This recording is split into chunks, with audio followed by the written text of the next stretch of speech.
Hey everyone, how's it going? Welcome to Know Your Gear QA podcast episode 298. This week went by fast. This was probably the fastest. I literally feel like if you would have told me we did the last week's podcast yesterday, I would 100% say, yeah, that sounds about right. I have so much to share today. So many crazy things, and on top of this, questions, and of course the missed super chats from not only last week, but I guess we missed some on the show that aired out. So we have those too. I have a lot of subjects. I have a whole list of stuff. But before we get started, I have to share my the thing I'm most excited about. So let me share this with you. Is this right? Right where? Right here. Okay, as you guys know, I'm going to be promoting this for a little while, so just get used to it. It's the knowyourgearpodcast.com website. The reason I made this website is because you guys seem to have questions like, when is the show? How do you watch the other shows? It's just a website. There is nothing on this website other than information just about the show, including where to see other episodes right here, or get the audio streams, or submit questions for the show or other shows. This is the actual show we're on right now. See, it's the latest episode today. It's updated on the regular. But also, the thing I want to share with you is we're doing a giveaway with Paul Reed Smith Guitars. Jean at PRS, my wife, they worked this all out, came up with this great idea called the Ultimate PRS SE Upgrade Kit. It's something fun. Here's what it is let me share with you. You get a set of, I'm going to mess it up if I don't read it. I already messed it up twice.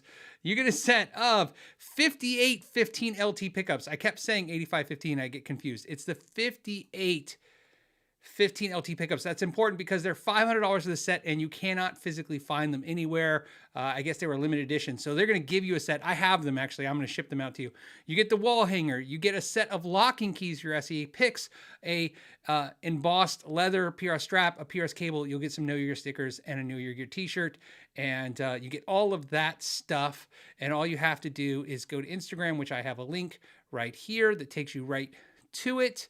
Or if you hate Instagram, I understand. Unfortunately, that's the platform that seems to work the best for this stuff. But I'd like to also point out that if you're a channel member on this YouTube channel or a patron, we automatically enter you in contests. That's not saying you have to become one of those to get entered in contests. Unfortunately, your two ways are, if you do that, we do that as a courtesy for you guys. And if you don't do that, you obviously can go to Instagram. Please check that out. We're going to pull the winner next Friday. We'll announce it on this show. And normally it's like, hey, getting, $700, $800 worth of stuff free is cool. But this is something over the top. Thank you, Jean, so much. I didn't want to ask her to send those pickups. I just said, can you send some nice pickups? And she's like, I'll pick out something from the shop special. And I'm like, all right. And when they showed up, I was like, you can't get those. That's amazing. And like I said, the hardest part about winning that thing is, do you stick them in your SE or do you sell them on the black market for more money? Please don't do that. Please put them in your guitar. You don't have to have a PRS SE, so but I thought it'd be cool. My wife has, like I said, is running Instagram now. She was working with companies to do giveaways so we can do at least 2 a month. I told you the goal right now, 2 a month, good, really solid giveaways. And then 4 a month. I would love to give away something every week. I think it'd be something fun to do. Fun. So let's do it. And like I said, and one of the things is trying to do stuff unique, not just the stuff you can win because of the dollar value, stuff like this, stuff like the zither stand, stuff that either you can't get or it's impossible to get. Try to use some of the channel muscle to say, hey, look, can we get that thing that you can't get for a viewer to win? I thought that'd be fun. So there you go. It's just, that's what it is. If you guys don't want to, do it, don't. But if you do, there it is. And I want to thank Jean at PRS for hooking that up, man. That was over the top. And what else? Is that my big announcement? I think that's my big announcement. I'm looking at the stuff. Something else that's worth, I have announcements. Something else that's also worth noting besides the podcast, knowyourgearpodcast.com website, the PRS giveaway, is this. We have what's called, it's on my sheet, for the notes for me to talk about, the spring issue. So as you guys know, the channel, like every YouTube channel pretty much out there, uses Teespring. And some of you guys have been complaining that Teespring is taking forever to get your product to you, your shirts. And obviously there's always a question. Sometimes there's somebody like has a quality issue. I've ordered Teespring shirts recently. I ordered my own Know Your Gear shirts from them too. And And I ordered some other shirts. I told you guys last week I ordered some Badlands shirts, and it's been weeks and I have not received them. So I think that's the final straw for us on Teespring. So we're going to let Teespring ride out. So I'm just letting you guys know, if you guys purchase to support the channel anything from Teespring, I appreciate it so much, but also understand that there's a lot of people out there who have purchased to support this channel, and they're a little frustrated with the service they're getting. So if you do it, I understand you want to do it, but also if you can wait, we're going to have to take on merch ourselves. So we are in, my wife has been working like a crazy person, talking to all these companies or whatever to get the merch. Because I'm like, well, if we're not going to do the Teespring thing where it's just effortless and easy, where you guys click and we send stuff out and we're going to have to be involved in it, then it has to be like the best. So I'm already making her crazy, I'm sure. She didn't say that. I didn't get the vibe that I was, but I can tell you I'm a little difficult. The only thing easy about me is what color to choose. You guys all get a guess. What color do I choose to wear? Okay. Okay. So just wanted to give you guys an update on that. And also because to let you guys know, in case you want to buy Teespring, just be prepared that it's a headache, and we're on it. We're on it. So like I said, there you go. Okay. We have questions. We have early birds. Like I said, I have pinned super chats and I have super chats from before. I promise I'll get to them before the show's over.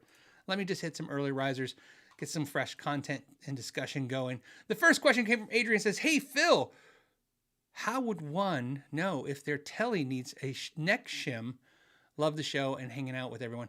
That's a great question about shims. When do you shim a neck? And the easiest part is a shim to me is the last resort of fixing a problem. So that's it's not that it's an invasive thing to do to a guitar. It's not negative. Like I said, I don't even use shims. You can buy the StewMac shims. Those are pretty cool. You can make a shim out of anything. You can use a business card. I, for the most part, still use the standard piece of sandpaper like you'll find in old Fenders. I told you guys years of working on guitars, pull them apart, Fender, like 1 out of every 10 Fenders, you pull them out and there's a piece of sandpaper stuck in there to shim it. And you can always tell it's just an old piece of sandpaper. They just tore it off and stuck it in there. And I go, it works. So I just been using it ever since too. So you can use that. Like I said, you can use anything. But in my opinion, you use a shim when you've made all the adjustments you can and you still can't get the situation right. So in other words, a lot of times an indicator for a shim is like, maybe you've got the bridge all the way down as low as it can go, and the neck is pretty damn straight, and yet the action's still too high. Maybe it's time to shim it and try to change the angle and raise the bridge a little bit and do stuff. But like I said, if you're thinking about shimming something, my guess is you've explored every single other option. And so that's the easy answer to your question. When do you know? You know because you have no other choice. This is the end, right? Hopefully your instrument has a micro tilt. That sometimes helps too, which is basically a shim. Okay. Fingers1 with a Z says, "Hey Phil, in your store, did you mess with band instruments? Ever sharpen a violin?" It's funny. Like I said, I love when you guys ask questions that I always go, oh, this is one I never thought would ever come up. So a funny story about the shop was we had the shop for 13 years and we did guitars only. So guitars, bass, amps, obviously, strings, accessories, but nothing else. Like no band work, no PAs. But that doesn't mean we didn't try. So like we brought PAs once, and because the company Loud at the time owned Ampeg, Crate, there's a throwback, and Mackie. And because that, the rep's like, you should carry Mackie. And we're like, we don't want to carry Mackie. We do guitars. And he's like, yeah, just carry Mackie. So we bought some PA, and we could not sell it because we were just a guitar store. This PA, which was really expensive, it's Mackie stuff, especially then, was really expensive. And it just sat like a boat anchor tying up all our money. And what's funny was we finally threw it on eBay, and obviously because we couldn't sell it, so we put it on eBay to blow it out. So let's say it was $1,000 for something, we put it on eBay for like $650, below dealer cost. Just get it out so we could get that money and put it back into more Crate, because that was a good investment. No, it was actually. But the funny part was Mackie. This is why I'm telling you the story this way. I promise it will make sense. Mackie filed a copyright strike against us. That's right, a trademark strike. I'm sorry, trademark strike. I'm not making this up. That was the first time I didn't even know you could do that. So what Mackie did was they didn't know who we were selling, right? They weren't aware on our eBay, but they knew that we were selling below map. So to stop us, they filed a trademark dispute with eBay. eBay took our auctions down and made me, because I'm the one that owned the account, take a online class on how listing works and trademarks work. And I remember the class, like it was an online class, like almost like an online driver's class. I remember like one of the questions was like, I'm kind of exaggerating, but please go with it because it's pretty accurate. It was like, Billy buys a Rolex watch. Even though it's a real Rolex watch and Billy owns it, he can legally put that he's selling a used Rolex watch. And you're like, I guess the answer is no, because it seemed set up, right? So I put no, and it's like, you are correct. Just because Billy owns a Rolex watch doesn't mean he has the right to say the word Rolex. And I'm like, so I'm sharing that with you because that's crazy, right? To think about that. So obviously that's my story about why PAs failed for us. We ended up had to sell them sideways. Like, in other words, to anybody would just come off on the street like, hey, would you like to buy some PA dirt cheap? Because nobody was buying that stuff from us. That was one mistake. The next thing that happened was the band orc stuff, and this is a little different. There's a store called Milano's in Arizona. If you're from Arizona, know Arizona, especially any part of Arizona, you probably know Milano's. It's the oldest music store in Arizona, pretty much, and it was started in 1946, the same year Fender started. And they're a huge band orchestra store, and they rent so much band orchestra, right, that they have satellite locations. So in other words, they will bring band orchestra instruments to your store, and then people come to your store and you rent them, but you're really renting Milano's things, and then Milano gives you 20%. This is a real common thing in our business, by the way. All kinds of stores do this. Band orc stores have satellite locations where they supply the instruments, and then because the satellite store, which was us, is filling out the contracts with customers and students, we get a piece. We were so bad at that it didn't make sense to do it. The problem is our store was perfectly placed in a very middle class area of town where really band orc would do crazy there. But for some reason, no one came to us because we were a guitar store. But we were so convenient to return to because I'm not making this up. This is crazy. So if you guys have ever rented instruments for your kids, you know this. You would go rent them and it was like a hell day, right? You'd go and stand in line for 2 hours. Well, and then when you return them as a pain about it, well, people figured out they could return their instruments to us because no one was ever there was no band orc people at our store. So we did so bad at band orc that the only way we made money was Milano's used to pay us every month, which was very kind of them. I forget what it was. I could ask my wife. They used to pay us to let people return stuff. So we didn't get paid the commission like everybody else really. We got more money from them just paying us to be the drop off to returns. So the answer to your question is no, we never did band work. That was we were very good at guitar, and that was it. Guitar, bass, and everything that revolves around guitar's bass. So there you go. That's my see what you caused. That's your problem. You wanted an answer about band orc and you got that. All right. So we have the next question is, I have a question about Badlands. If you guys don't mind, I'd like to talk about the Badlands thing, but at the end of the show or towards the end of the show, I hope you don't mind that. There's a reason why. I'll explain then in a good way. But it's because I kind of don't want that to be the focus of the episode today. I want it to be about what it normally is, and then we'll talk about the fun stuff about Badlands too. And later when you watch this, there'll be timestamps. You can go right to it. Okay. This one from M. Karras, who says, "Hey Phil, when are you closing?" See, there's a couple Badlands. We'll go back to that. Scott says, Scott, love this question, and I hate it at the same time. It's going to cause problems, I can tell, with me. So here's where we go. It says, Scott wants to know, do YouTubers increase the listing price by giving good reviews on a said item? Do they create a pulse in the market? So I like this question because it's an honest, sincere question, and I like you, Scott, for asking it. And this is, so weekly when we have these QAs, this is deep down what I hope always happens on the show. Somebody asks me a question that I have maybe insight that very few to know people have. Let's be honest, there's a lot of YouTube channels, but it's not thousands, it's hundreds. But these are tough questions. This is a tough question because the answer is not a good answer. It's not a good optically answer, but I'm going to give it. The answer to your question is, do YouTubers increase the listing price of sales? What he's asking is not, do we physically do it, but by creating content, especially positive content, are we affecting the market? Not only do I believe the answer is yes, I think I could prove it if somebody asked me to.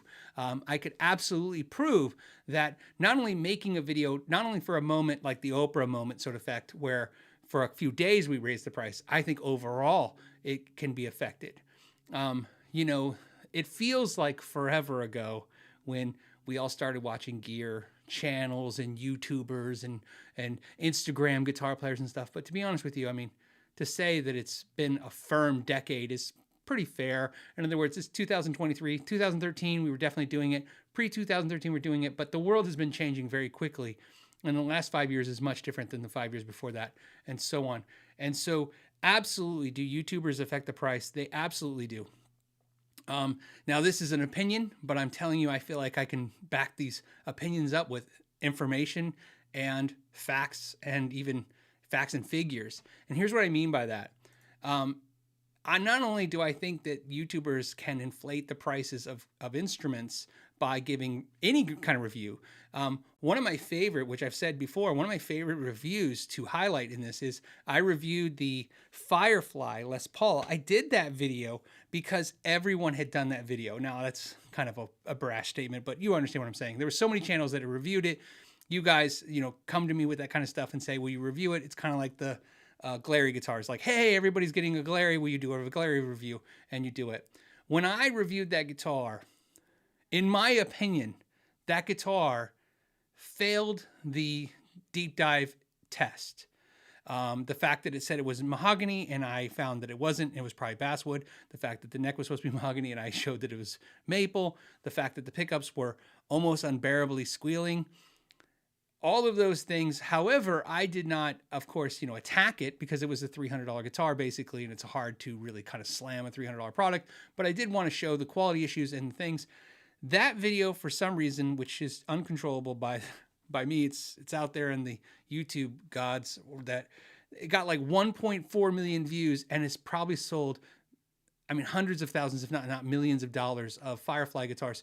And that is obviously an interesting thing. When I think about this all the time, I think, man, that's not even a good review, and it did huge numbers for those guys.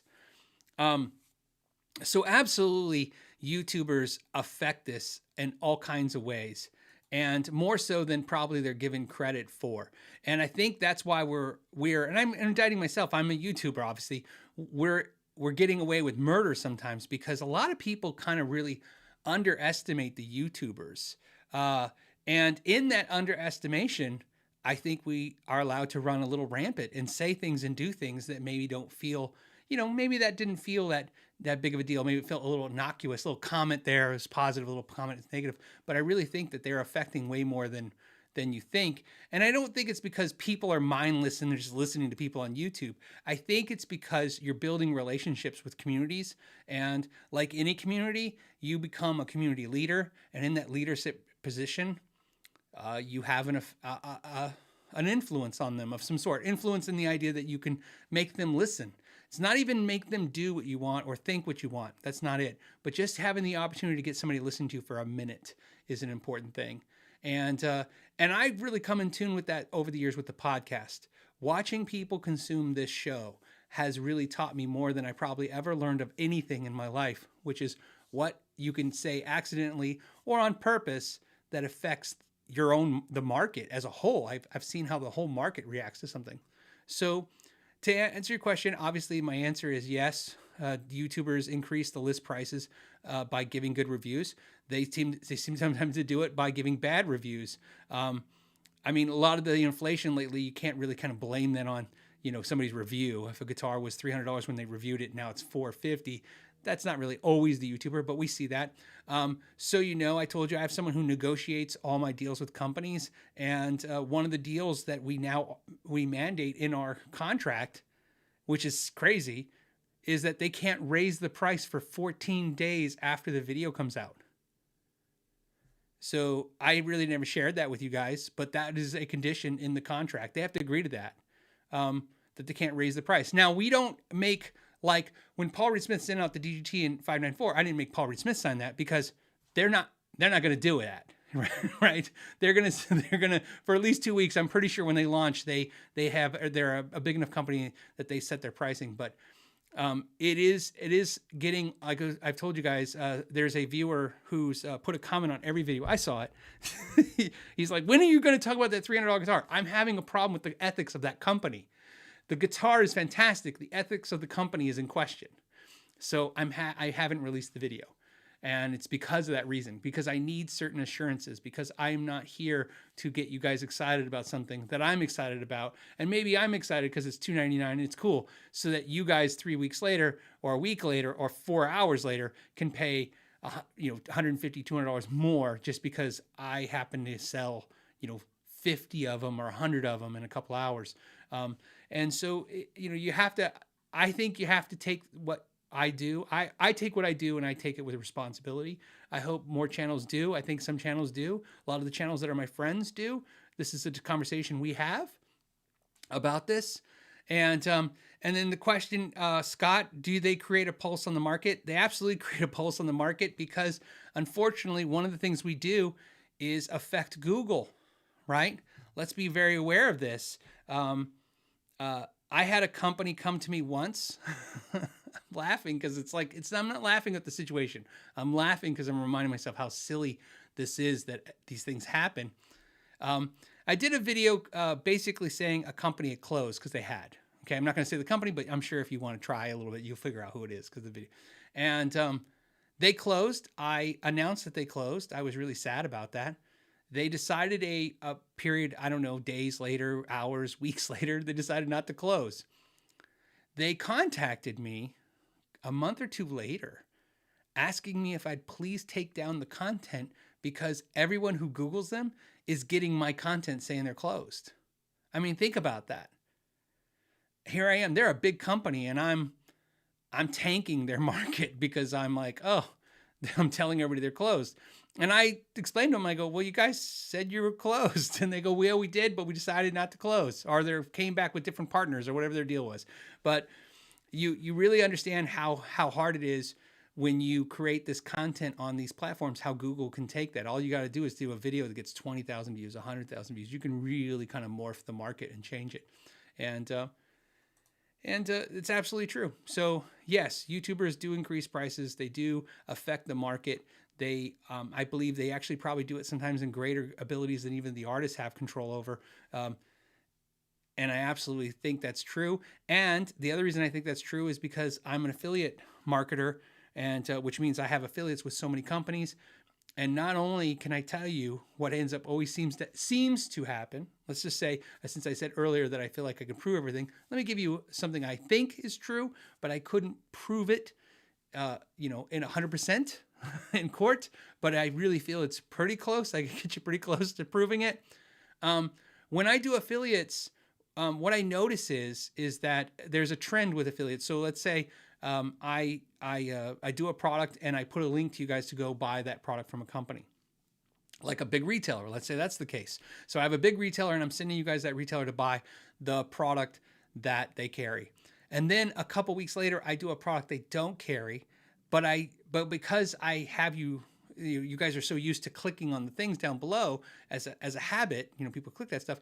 You go to the big retailer and then you're like, well, they don't have the product he's talking about, and you type it in. Okay. So in fact, I'll stop being vague. Let's just be honest. Let's be upfront about it. So this happens with Sweetwater sometimes. So like I'll review a Paul Reed Smith. You guys click the link. You guys either buy the Paul Reed Smith from Sweetwater or you looked at it. It doesn't matter. The important part is that maybe a week later, this beautiful Belltone guitar that's right here, he's a small builder, and I'll be talking about a Belltone. I'll do a video about the Belltone. You guys will, not you specifically, but people on the internet, they'll click one of the links that take them to Sweetwater, okay?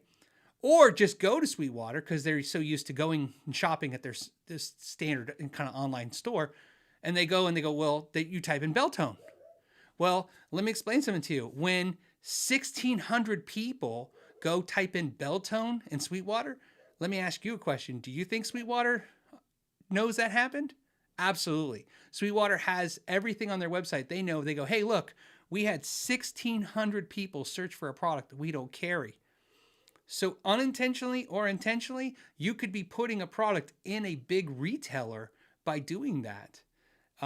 That's huge. And that has nothing to do with you guys. That has nothing to do with saying a product's good and selling it to the consumer. That has to do with literally just, like I said, influencing a retailer by the fact that, you know, your audience is just used to clicking things and they're typing in products that you're looking at.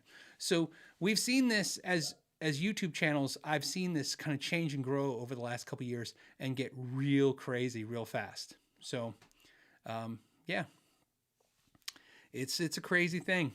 It's a weird thing. I'll tell you a couple experiences that are still strange for me. It's strange when I've done videos and then have a company call me and tell me, we sold $1 million worth of product already. And I'm like, that's crazy.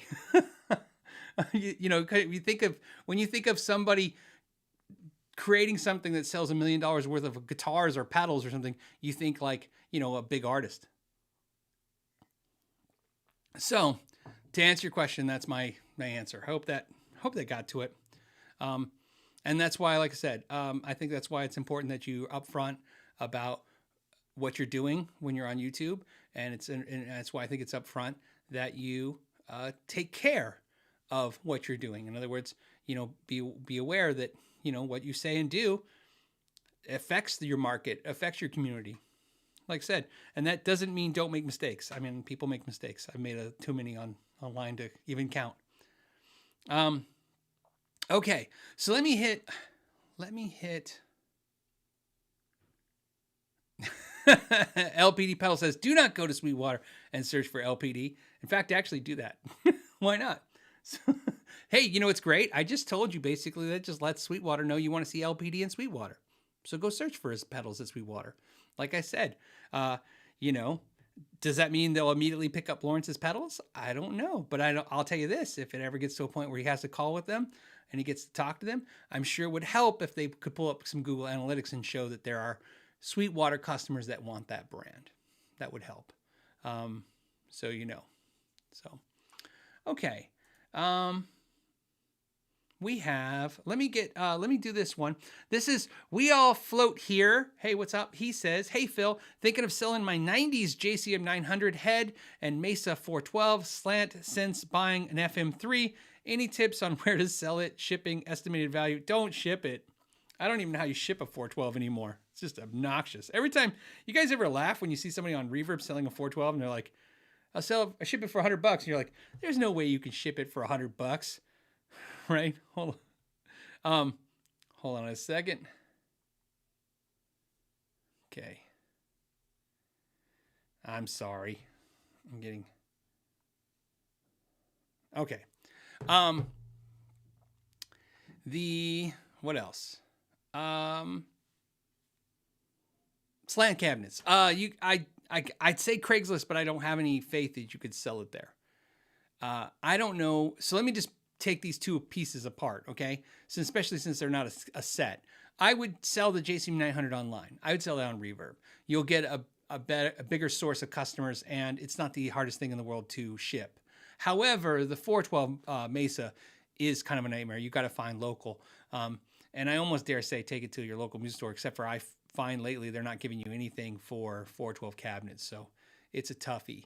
So, but I would, if I was in your situation, the advice I would give to you, which is like what I would give to myself, is try to get as much as you can for the 900 head, the JCM 900 head, because you're going to take some kind of loss on the cabinet. The only thing I will tell you, because it just happened to one of my buddies and it made me crazy,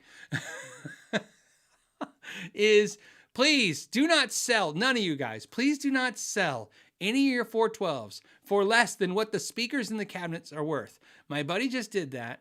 I love him dearly. I literally, I had a, oh, you're killing me. He sold a beautiful 412 cabinet. It had really nice speakers in it. He put it for a price that was a really good deal. And in other words, it was probably just slightly cheaper than what you could buy those speakers for. Long story short, he took it down to a local music store and a chain store and sold it to him for so cheap that it was literally half of what you could buy those speakers for used. And I was like, oh, you could have just took the speakers out, because So that's what I'm telling you with the Mesa is try to get you what you can for it local. No shipping, no headaches. If you can't, then don't be afraid to gut it. And don't worry about gutting it because you'll sell the speakers and then sell the empty cabinet. You won't get much to nothing for the empty cabinet, but you'll get a lot for the speakers. In retrospect, you won't get as much as, if you can get full value for the cabinet. But, dude, 412s are nightmares. They're nightmares.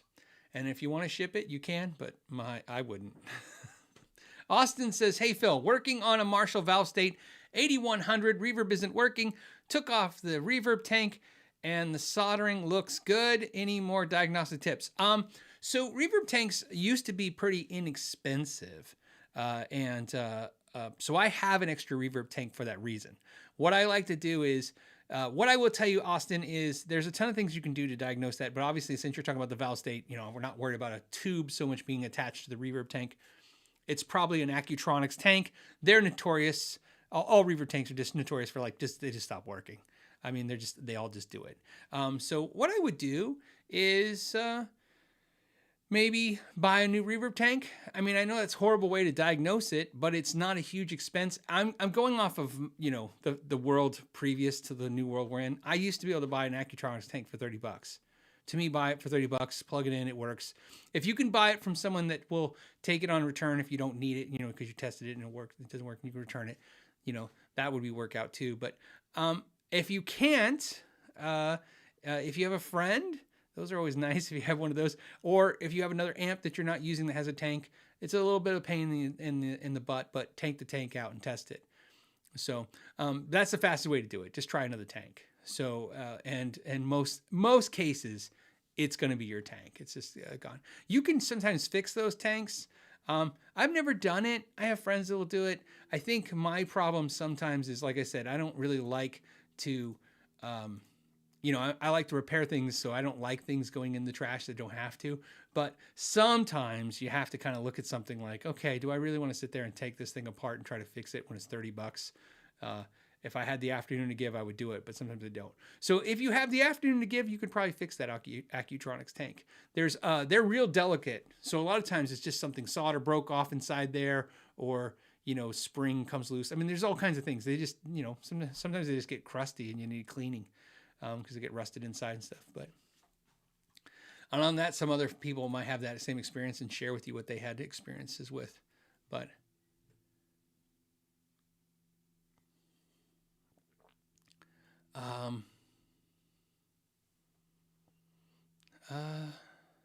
let's see. Hold on a second.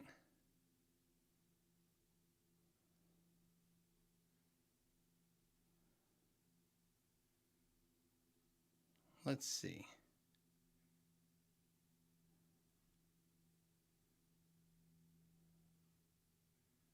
Hold on, I'm just looking to see if anyone's had anything about their reverb tanks or anything.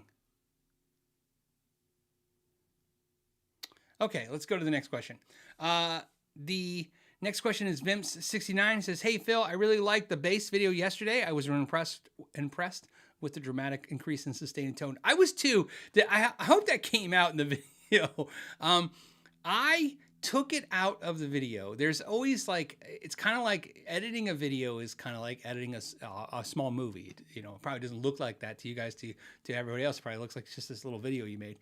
But sometimes you realize there's key points in the video, and what happens is when you make it, you're like, to me, I'm always like, there's only so much time I'm going to devote to the video for the viewer. Like, the viewer's going to watch this. They're not going to watch 48 minutes of this.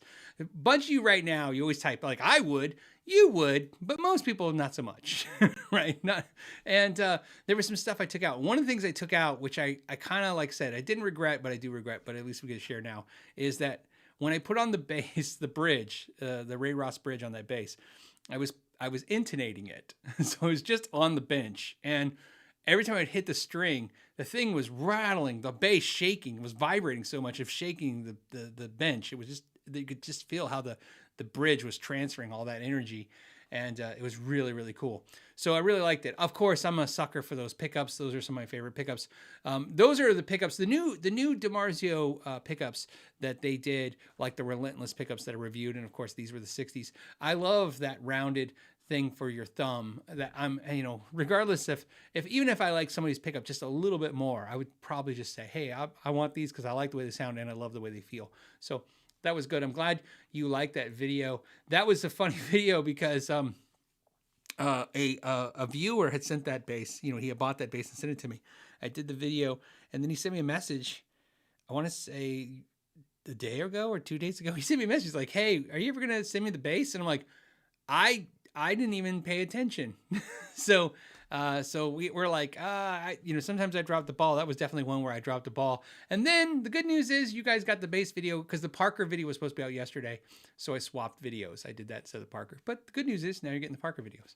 So I finished it up, the editing, and got it out. It was a cool bass. Definitely a cool bass. From the beginning too, I thought what I liked about that video, that particular Sharpen My Bass style video was that wasn't like this doesn't sound that great. Let's make it sound better. I thought it sounded great as a bass. And then I thought, oh, it sounded a little better, a little crisper, a little fuller.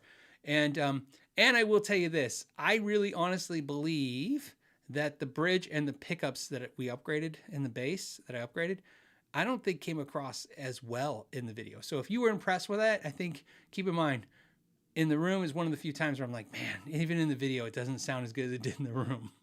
Because, maybe it did it. I didn't try watching the video, turning it up, but maybe if it turned up. So there you go. Grumpy Mike Guitar says, for the tone jar, why not? Shout out to the lovely and awesome Mrs. McKnight. Yeah, shout out. Like I said, she's killing it right now. I have a bunch of people now working. It's kind of a weird environment here. It's like organized.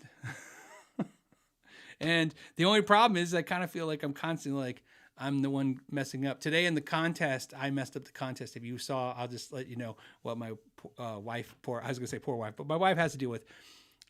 She had me do the video for the Instagram and posted it. And I even told her, I read the box and I go, okay, I got it. And I even said the pickup's wrong in the video. So she had to refilm it because she's like, you said it wrong. And, have to do it. So she's killing it. So thanks, Mike. Thanks for giving her the accolades. I think she deserves it as well. Trust me, she's really. I was downstairs earlier, obviously, and those pile of snark tuners. I was like looking at that, going, "Yep, that's gonna be hell for her." Jim says, hey, I bought a 210 bass cab. Curious about the 115 cab versus 210. I'm totally biased. I love the 210s way more. It's not only because I slap bass. It's just I like the clarity and punch of 210s. I like 210s and 410s. A 115 for me has always been an add-on cabinet. Like I'll do a 210 plus a 115 or a 4.8. Believe it or not, my rig forever was a 4.8 Ampeg cabinet with a 115 Ampeg cabinet. And I love that. But to me, I'm not usually a person who plays a 115. And even though I think it's big and boomy, I just like the clarity of the mids that I get from the 210. I find that as a bass player, what I try to do, and especially in the last, decade or so, more so than when I was younger and I just wanted to be loud all the time, I try to find the frequencies in the bass that will enhance the band or fill in the sound, but not add so much boom. And I feel like sometimes, the big speakers like the 15s, that's what they're doing. They're just filling up the room with sound, which is cool, but I like having especially in today's world with the modern PA systems, I let all that stuff do the work. And that being said, I don't even use 210s anymore. So I'll use a 110 combo or 112, or I'll just DI with a preamp into the PA system. But that being said, I like the 210 over the 115, and that's my reasons why. Ray says, hey, what are your thoughts on KDH trolling Chapman and Trogley to get views and grow their channel? So he's talking about the kid. I call him the kid because he's like, I think he's the same age as my son, so He might actually be younger than my son, so So I say that because I don't mean any offense when I say kid. You understand, I'm old and KDH is like the same age as my kid. So anyways, if you don't know the channel, KDH is a channel who obviously made it big when he did a video about Glenn Fricker, and then he did a video about Chapman. And he's done video since. Some of his videos I think are amazingly put together, and I've learned a lot, which is impressive, for such a young person who's coming onto this industry. And then some videos, I think they're good, but like you're saying, I kind of like, okay, you know, he's like he does, it's like stuff I don't care about is what I'm basically trying to say. I don't care about Steve Terryberry and stuff. He's, you know, I'm sure he's talented, but I mean, that's not the type of YouTube I watch. I appreciate that does his thing, but it's not the stuff I'm watching. I'm not watching gent stuff with jokes, right? Just like Steve Terryberry is not watching gear channels where they're showing you how to solder a pickup. Okay. So that all being said, I don't think it's around. I don't think he's actually trolling. I'm just telling you what I see and what I interpret. Okay. I have no other information. When I watched the Chapman video, the thing that I saw was I saw what it felt like what happens when you let someone down. I didn't get that the KDH kid was like, I'm out to get Chapman and then I'll get views. I think he was a fan of Chapman. I mean, not only because he said it. I really got the sense of that. You don't tend to be that educated on a person if you're not watching what they're doing. It's not like he didn't come across me as someone who sat on the internet going, I think I can find the holes in this guy's armor, the chinks in his armor, and kind of take him down. I think it was, he felt like maybe, you know, maybe he was disappointed by Chapman, and then he kind of put out a video going, hey, does everyone else feel this stuff too? I'm not a big fan of that type of content, okay, the concept. And the reason is I tell you, just like when I did this live show, there's certain things, like if you notice, I try to kid glove as much as I can, not because I don't want to say negative things, but because I find that you incite the wrong emotion in people, right? You want people to ask questions like, why? Can it be better? Are they doing the best? You know, is there a solution? You know, and you don't want people asking, you don't want people not asking questions. You don't want people going, get them, and get out the pitchforks in the fire. So there's a little bit of that. I really believe the KDH kid, I really believe this, watching his content, because I've watched a lot of it. He's evolving in a way that I think is really cool.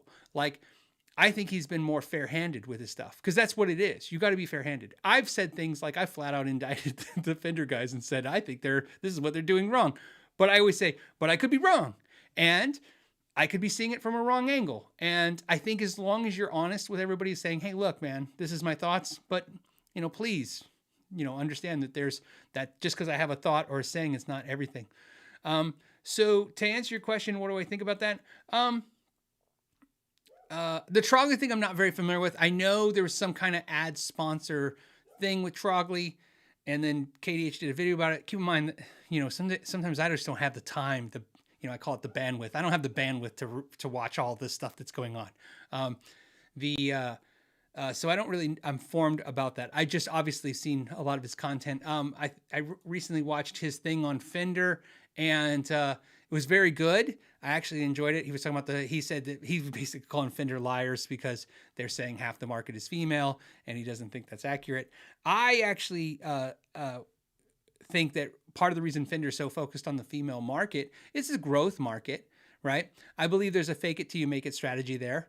Okay. In other words, hey, if you tell everybody the females are coming here to buy the stuff, hey, it's no different, right, than telling your friends, you know, hey, there's going to be girls at the party, and they're like, oh, they'll go, right? So it's no different than Fender saying, hey, 50% of our customers are girls or women. I'm sorry, I don't mean to offend anybody. Are women. Maybe women will go, oh, well, I never thought about going there, but now that I find out there's other women, maybe I'll go there. That's a smart thing, right? I think that's a smart strategy. Obviously, if you don't realize it, Andy, the president of Fender, came from Disney, and one of the things he did successful at Disney was he launched the Disney Princesses, which is one of the most successful things financially Disney ever did, as not only as a marketing, not even analyzing it as a market thing, as a father. Let me tell you, going to Disney was way more financially destructive with my daughter than my son. My son was like, can I have some, you know, a sword for $30? Like, yeah. My daughter was like, I want to go to the Princess Boutique, and it's like $400. And you're like, $400? This is back when it was like $400 to get into the park. You're like, that's what it costs to come here. And so, I can't imagine that there's no connection there with him, that he is someone who realized, I'm going to grow the Disney market by growing the female market. I don't think there's any difference there than growing the female market with the guitar market the same way. So I like what KDH is doing. I like where he's going with it. And the ideas that, you know, I think he's being more objectionable about it. So that's my take on that. That's it. Like I said, I'm reading the question to see if there's anything else.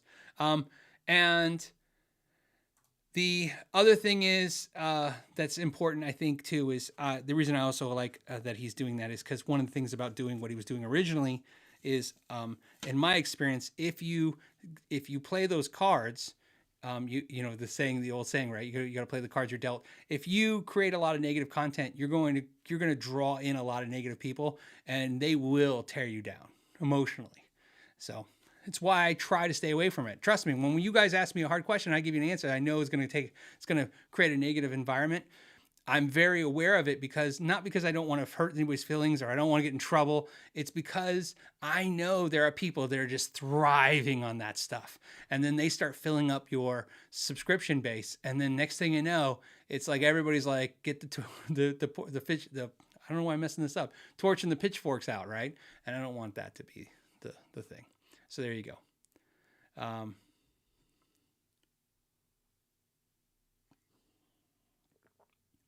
So there you go. But like I said, I want to stay. I think I'm going to stay. And I like what Trog is doing, by the way, too. So just saying the things Okay.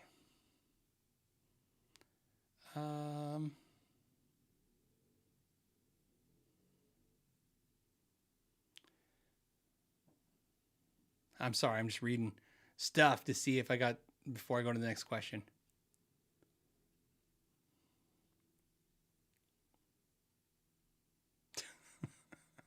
Okay. I'm laughing because Joe Harvey 84 says, I love women.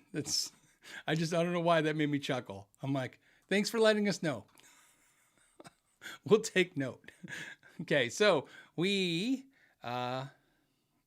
lost my question base. Let's go to the archived super chats because I owe those out. Let me get them. The first one is from Alex, who says, hey, Phil, Gibson custom true historic, Gibson custom true historic, or a regular custom shop reissue. I can't find much info on what makes the difference, particularly the 59 Les Paul. And what can you tell me about them? You know, this is one of the ones where I answer this question a little bit on the show that crashed. And so I've had time to kind of, think about that process. So the question will be a little different than when you guys get me off the cuff. The one thing I'll tell you is this. I have an R9, and that neck is to me is the make or break part of that guitar. So before we go into anything, you have to understand when you're talking about the 59 Les Paul, especially in the custom shop series, the one thing I will tell you is that you need to do as much research, if you cannot put your hands on one, about the neck. Really, really thin necks and really, really thick necks are definitely out of the norm of the average guitar. In other words, if you go to a music store and you pick up guitar necks from Schecter or Fender or most brands, most of those brands' necks are going to be within a pretty good tolerance. If you look at all the deep dives I've done, you'll see a lot of those numbers that I recite on those each week of each show, those numbers, a lot of them line up together. There's so many neck profiles that are the same neck profiles, which is what I didn't know was going to happen on the show, but it's definitely seemed to come to fruition, which is how many times you think you're looking at something unique, but yet that neck pattern is really just another neck pattern that they've copied. Everybody kind of inspired by a neck pattern. So I would say if you go 59 Les Paul, you got to be ready for that jumbo neck. It's pretty thick. So that's my 2 cents on that. I'm a big fan of the 59 Les Paul. There's just something, it's iconic. So, but it's, that's my 2 cents. Octopus Ears said, Phil, I am now the proud owner of a mid-late 90s Heritage H150, and it's the best guitar I've ever owned. Something special about it. I've talked about the Heritage many times. I just did the, for all you guys that signed up to the masterclass with Tim Pierce, we did the virtual event yesterday where I hung out with Tim Pierce and for the people who signed up for that. So those of you who joined and asked questions, thank you. That was really, really fun. And then the other ones that did that course, I guess I believe Steven said they're putting out the link today, so you guys will see it if you weren't able to watch it live and ask questions. And Tim was talking to me after the show privately about how excited he is about his Heritage guitar. That's the only thing I'm going to tell you. And so my point is, I've always said this. I like Heritage. I like everything about the vibe of it. The only negatives I always hear is like the headstock's not that great looking, but I've always said like I don't care about headstocks because I just don't. And there's just something about them that I've always appealed to me. I just, for some reason, it's again another guitar that just never works out. I've worked with them once or twice and it didn't work out. And like, I don't mean it was negative. I mean, there was just nothing that comes together that says, hey, let's build a guitar together. Or let's get a guitar and have it. I've tried to buy them, and out in the market. As you guys know, I don't want a Les Paul that's 10 pounds. So they're a little harder than Gibson's even to find lighter ones. So I kind of feel like, and I've always felt like this, when you guys say, hey, I really like Heritage or I really like G&L, I always feel like, yeah, me too. And there's something about them and those companies that appeal to me more than Gibson and Fender. They just do. There's just something about the whole, I have the thing that's not about having the thing. So it's really cool. So I'm glad you like it. One day I would hope to see that there's a Heritage on the channel, and we'll see. You know what? I'll tell you what also stops me from Heritage. They don't make any SGs, and I've definitely figured out I'm an SG guy. The hardest thing about this is, I've really decided I'm an SG guy. I really play my SG a lot.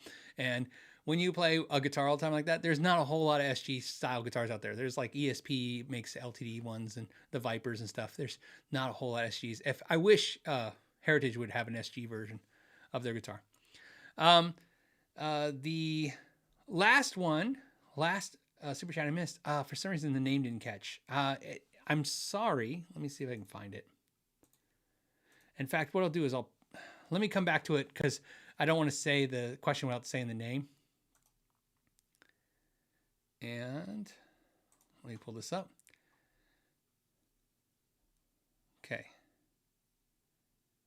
Okay, Kitty Cat Man 93 says, because there was 92 other Kitty Cat Men. That's something to think about. Put that in your brain right now. There are 92 other Kitty Cat Men.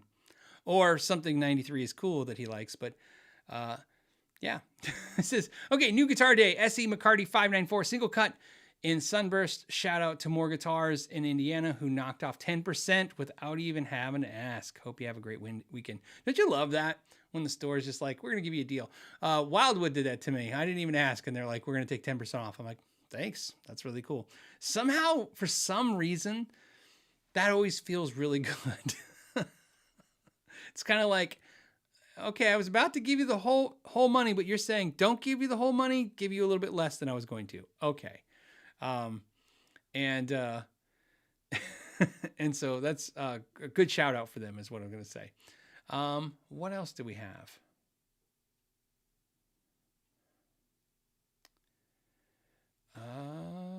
You know what? This is a good, give me a segue here, right? We're on the hour almost. Let me show you a segue.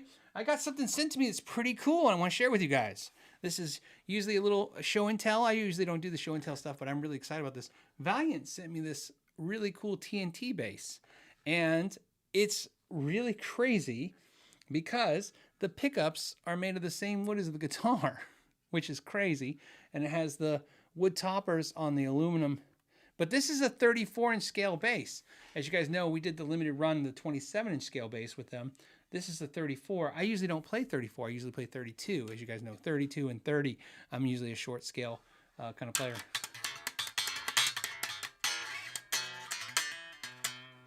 But this is beautiful with this 5-piece neck. Look at that. I don't even think that was right. 1, 2, 3, 4, 5, 6, 7-piece neck.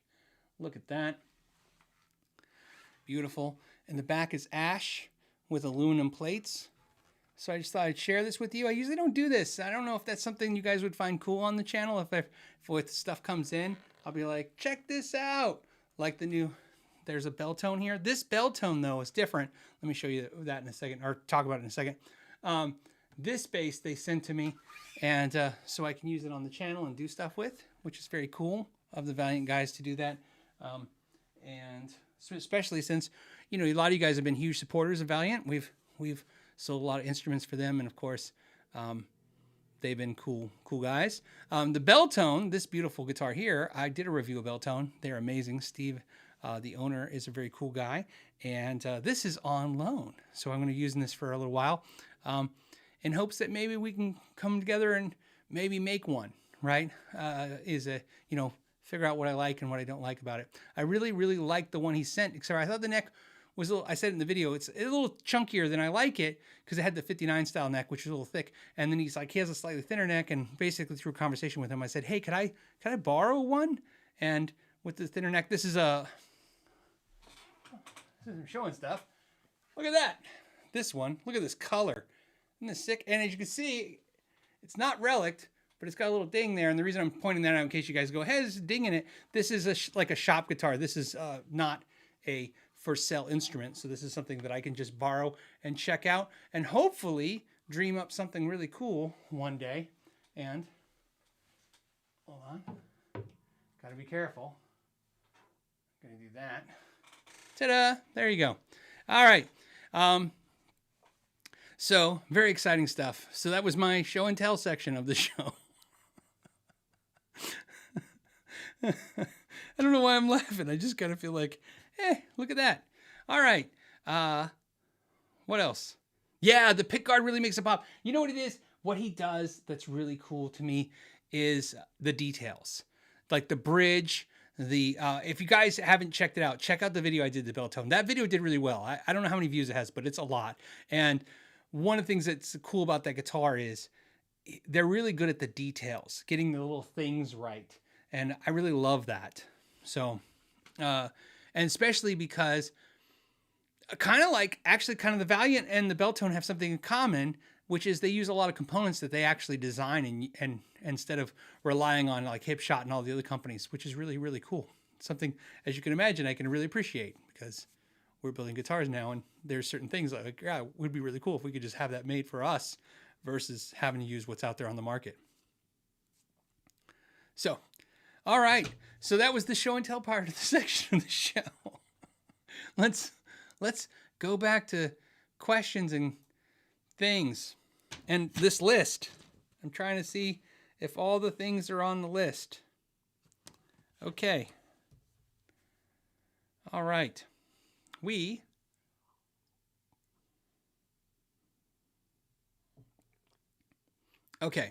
have Richard says, hey, hoping to pick out an ES style guitar this year, considering Gibson and Heritage. What else might I look at?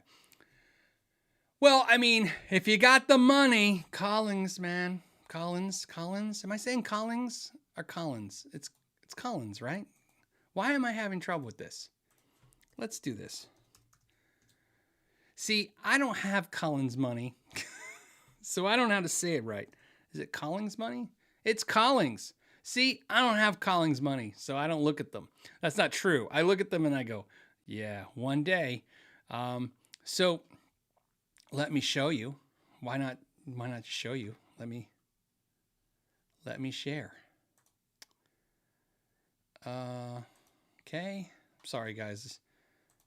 Go here. Let's go to the web. Here we go. Let me show you one. Oh, here's the one, man. Look at that. Look at that. Used $4,000. Woo! Those are the ducats. But these are beautiful guitars. This is not even the expensive one. The expensive one is usually like, oh, well, you were talking about hollow body, so let's just talk about that. Woo! Yes, right. That's the, I got the money. What do you want to say? Right? That's definitely the, yeah, that's crazy, right? Woo. It's funny about guitar players. Look, a lot of things are similar with other industries and stuff, but guitar players are some of the few people that are like, oh, I'll own 3 guitars that cost $1,000, but I would never buy a $3,000 guitar. I'll own 10 guitars that cost $300, but I'll never own a $3,000 guitar. Right? It is kind of funny that way. And I hate to say it, I'm the same kind of way. So I'll say something like, that guitar is crazy expensive. And somebody will go, why don't you sell 3 of those guitars or 4 of those guitars and get it? And I'm like, that's because to me, it's not about having the most expensive guitar, because that actually freaks me out. Right? It's about, like I said, I don't want to own a guitar that I can't hand to somebody, it just freaks me out. I don't want to feel like, hey, get out the white gloves and I'll let you touch this guitar, and then I'll put it back in the case. That kind of, I tell everybody I have one guitar that's like that, and it's my Ibanez Gem Floral, and it didn't start out like that. It's just they're just gotten so valuable, and mine just so happens to not have a single scratch, dent, chip, or crack in it, which is super rare for, as you guys know, the 80s, 90s Ibanez's. And so then the more it goes up in value and the more it doesn't have any damage, the more I almost feel like it'd be nice if it hit the ceiling fan for a second or something. I'll be like, now I can do whatever I want with it. So what others? There's that. There's Eastwood, Eastman guitars, which are beautifully made, handcrafted in China, that are great, but not inexpensive by any means. Obviously when you're saying Heritage and Gibson, I'm thinking, you're looking at the premium stuff. So I'm not suggesting, the import brands as much, the affordable brands. But those are some of the ones I would recommend. The ones I just said. Like I said, now you can go look at Collings, and the great thing about it is you'll feel like, man, those Gibsons don't look so bad now. I will tell you this: I bought a Gibson ES35 in 2020. I think that's when I bought mine. I think that's when it was, and I got a deal on it from Bizarre Guitar in Reno, Nevada. And when I bought it, it was because I was looking at Collings, and I was like, I couldn't get there. I was like, when I thought a Gibson was expensive, and then I'm looking at Collings and I'm like, I can get a Gibson for less than half of the Collings. I was like, yeah, I know it's probably better, but it's like, not like the Gibson's a schlubby guitar. It's a good guitar. So I go, let's do it. So, let's see.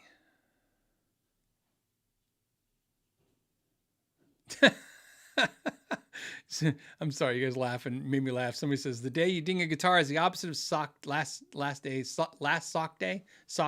I don't know what we're gonna call it. Let's do this.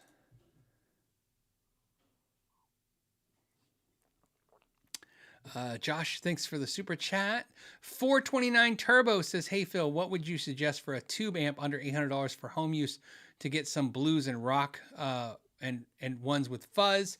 Like putting fuzz pedals in front of it. $800 to me, once you're in that sub $1,000 range, you almost can't go wrong with the Fender amps. Obviously, there were Supro amps I reviewed. That Blues King Super amp was fantastic. I still like obviously the Hot Rod Deluxe, and I still like the Blues, Blues Junior. That's a great amp too, especially for pedal platforms. Those are the kind of amps I think of. You're talking about blues and rock, I'm thinking about those amps. Some of you guys are probably going to they always do this. Every time I suggest those amps, people will say, like, well, what about this Black Star? Like the new Black Star. I haven't tried the new Black Star, so I can't say. But so I'm going to mostly suggest amps that I'm familiar with. And like I said, those are the amps that I've demoed and reviewed that I stuck with me, that I thought were pretty cool.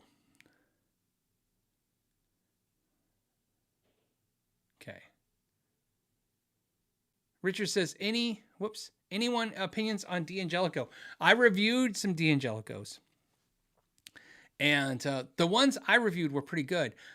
We just recently were talking about that they got a bunch of them got clearanced out at Musician's Friend, and I guess there were some substandard ones, and it leads me to believe maybe they were clearing out some defects or blim models or something.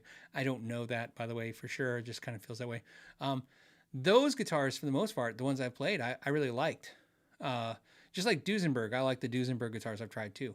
So those are really good too as well. I think I have a D'Angelico semi-hollow guitar coming for review.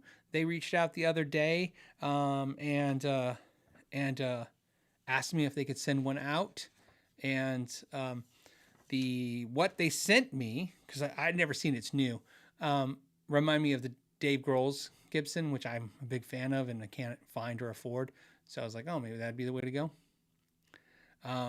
But the D'Angelico stuff I've tried has been very, very good. So, and I've tried it on different angles. I've tried it when D'Angelico sent it to me. I've tried it when Sweetwater sent it to me, and I've tried it when nobody was involved in it, and I've had good experiences across. So, just sharing those experiences with you. Okay.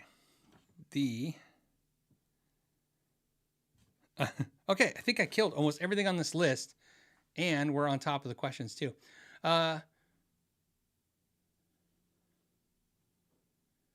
Joshua says, any way to remove black mold from a Tweed amp, a Fender amp? I don't know. If you guys remember, we had a Marshall cabinet that came, and it had this mold smell to it, and then we had it cleaned. And so there's people you can pay to clean mold, right? They'll do it. My son had, I say had because here's the deal. He had asthma. Okay. It happens sometimes to kids, they get asthma and then they grow out of it. My son is pretty much grown out of it. As you know, he's a young adult now. So he hasn't had an asthma attack in quite a long time. But obviously growing up, we dealt with a lot of stuff, right? Having a nebulizer with us all the time. I mean, it's just a thing. So my wife's a little nervous with mold or anything that triggers that stuff. Because when you grow, not grow up, but when you raise a child in your house that actually reacts to that stuff very negatively, very quickly, you tend to be in tune with it. So I don't know. I know you can clean stuff with bleach, bleach kills mold, but I'm always afraid of this stuff because this isn't a guitar question. So it's not something I'm familiar with. So whatever I'm saying could actually be worse than anything else. So I would do some diligent research on that. But like I said, I understand the concern about, that's what I want to relate to you. I understand the concern because, like I said, as someone who has a child who has asthma, right? Like I said, it's something it's no joke, right? It can get really nasty really fast if something happens. So some of you guys are parents and you'll know, everybody knows, like it sounds like a joke, but when your kid can't breathe, man, it's enough to make you just like lose your mind. So it's a very like there's things, my kids, fall off a bike and you're bleeding. You're like, oh no, he's bleeding. But like when your kid can't breathe, you're like, it's like everything in you is just shutting down mentally because you're just like, I got to take care of this. So mold is something, and I live in a place that really doesn't have a whole lot of mold. It's really dry here, warm and dry. So mold is not something you see on the regular.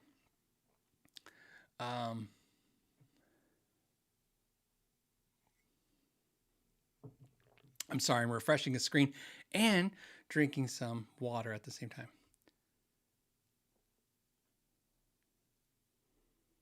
Okay. Oh, some of you guys are giving some good advice, or at least giving them some stuff that you guys have dealt with too. So I'm glad you're doing that. PW says, please indulge me. He says, hey, I was like that, went away in my 20s, unfortunately came back in my mid 40s. Well, that's the thing, right? My son is same thing. I was like, it's kind of gone away, but you never know, stuff come back, right?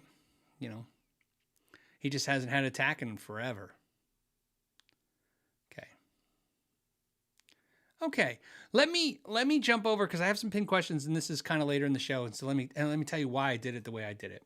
I got a bunch of questions about the Badlands guitars. So let me just share with you that information. And the reason is because I don't want, and that was very clear with the partnership at Badlands, and they're all very aware of this. I do not want Badlands to be Know Your Gear, and I don't want Know Your Gear to be Badlands.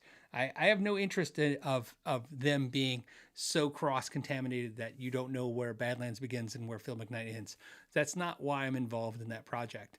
There's a ton of reasons why I'm involved in that project, but it's not because, I want my YouTube-ness, whatever, crossing over to the guitar.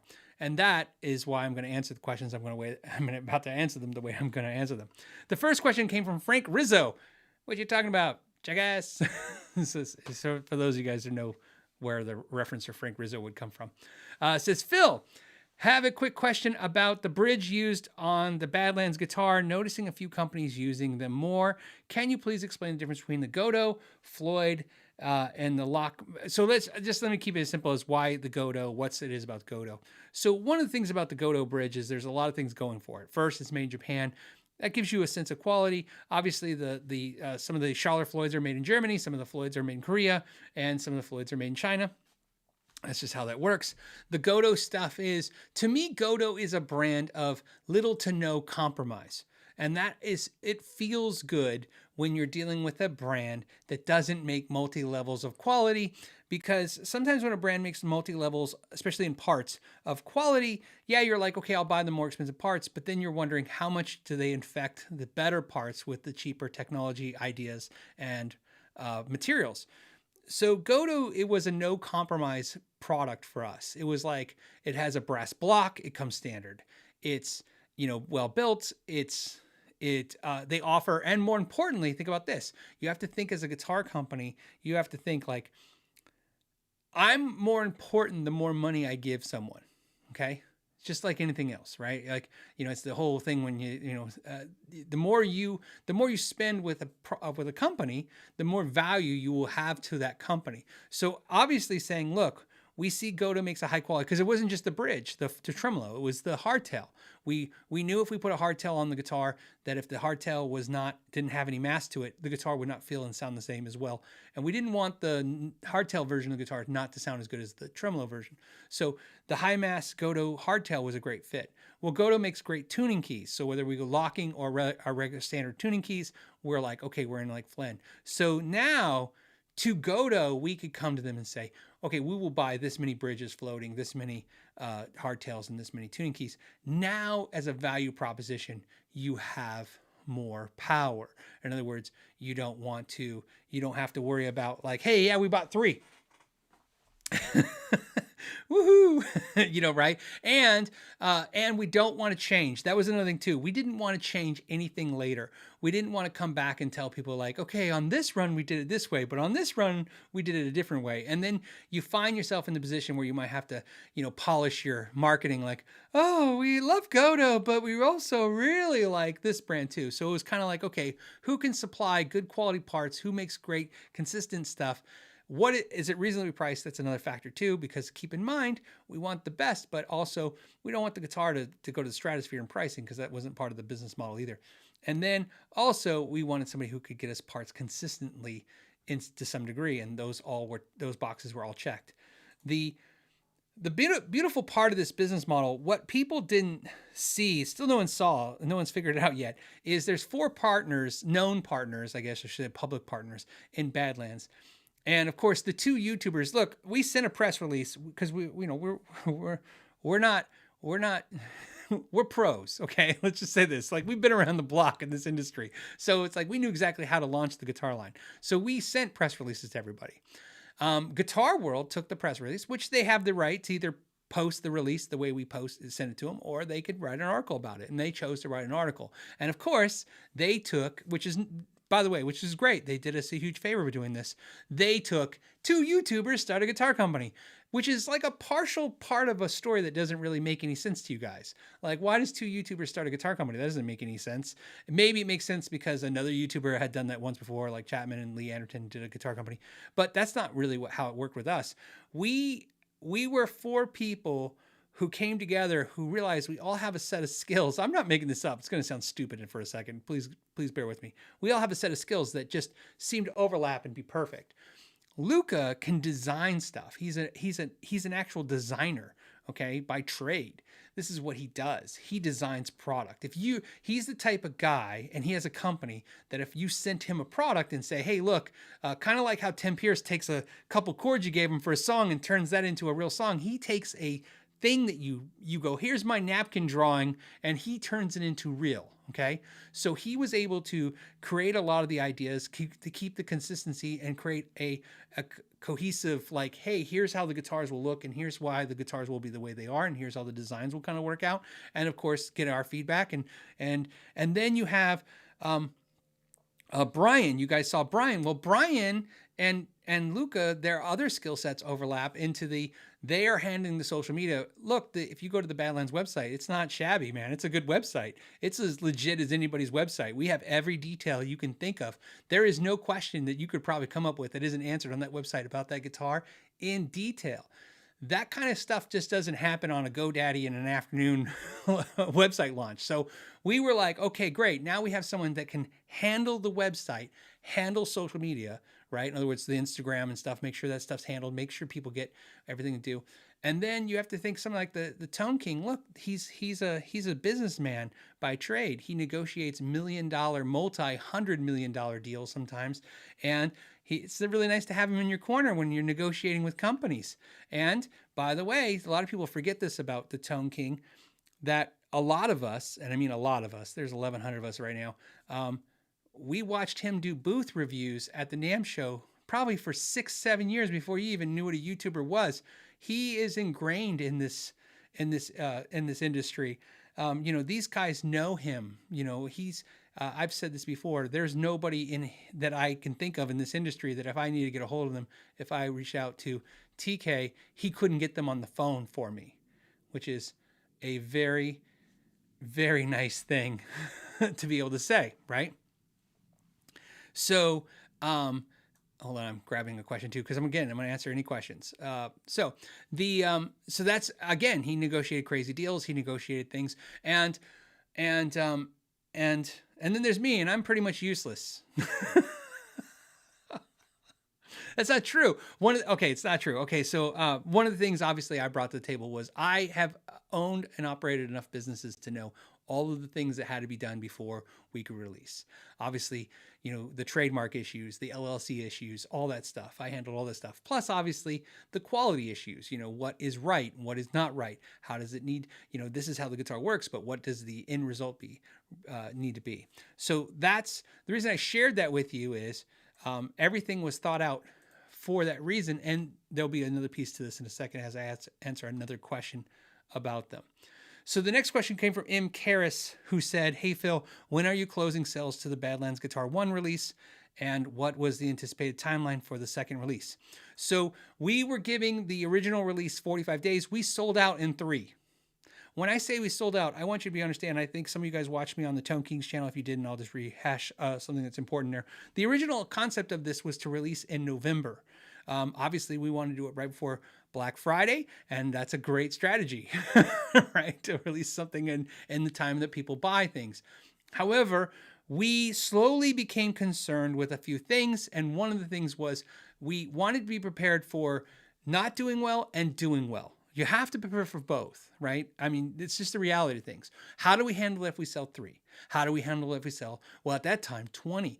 20 was this, not only, I told you guys last week, it's true. We were like, if we sell 3, that's cool. If we sell 13, that's amazing, mostly because 13 was the break-even point for us. In other words, we would get most of our investment back, and that's a good place to be. And what we didn't know, but we also know the market enough to know that we need to be prepared for bigger orders. And at that time in November, the max order we could consider was 20 guitars. And although we didn't think we were going to sell 20 guitars, we were really concerned that the second run, we would definitely sell that many. Because I think once people get their hands on these guitars and see what our mission is and our understanding of the market is and what you got in your hands, I think we're going to create a lot of believers real fast. So we were able to ramp up to 50. That was a stretch commitment. In other words, 50 was really pushing it. Like, okay, can we do 50? Because remember, there's more logistics than you think. For instance, you got to have 50 cases from TKL, right? You got to have 50 Godot bridges. All this stuff has to come together and put this stuff together. So we were able to increase the number to 50 as a crazy stretch goal. By the way, we had already basically sold out 50. Well, not only did we sell out 50 in 3 days, we turned down almost 50. And somebody said, like, why did you guys do it limited? It wasn't like that was the entire plan. The limited part was a safety factor. We can do 3 or we can do 50. And whatever it lands at, and we'll go with our punches because we have a strategy in place to go to the next one. In other words, if we sell 3, it didn't do well, we'll go to the next one. Maybe that will sell more.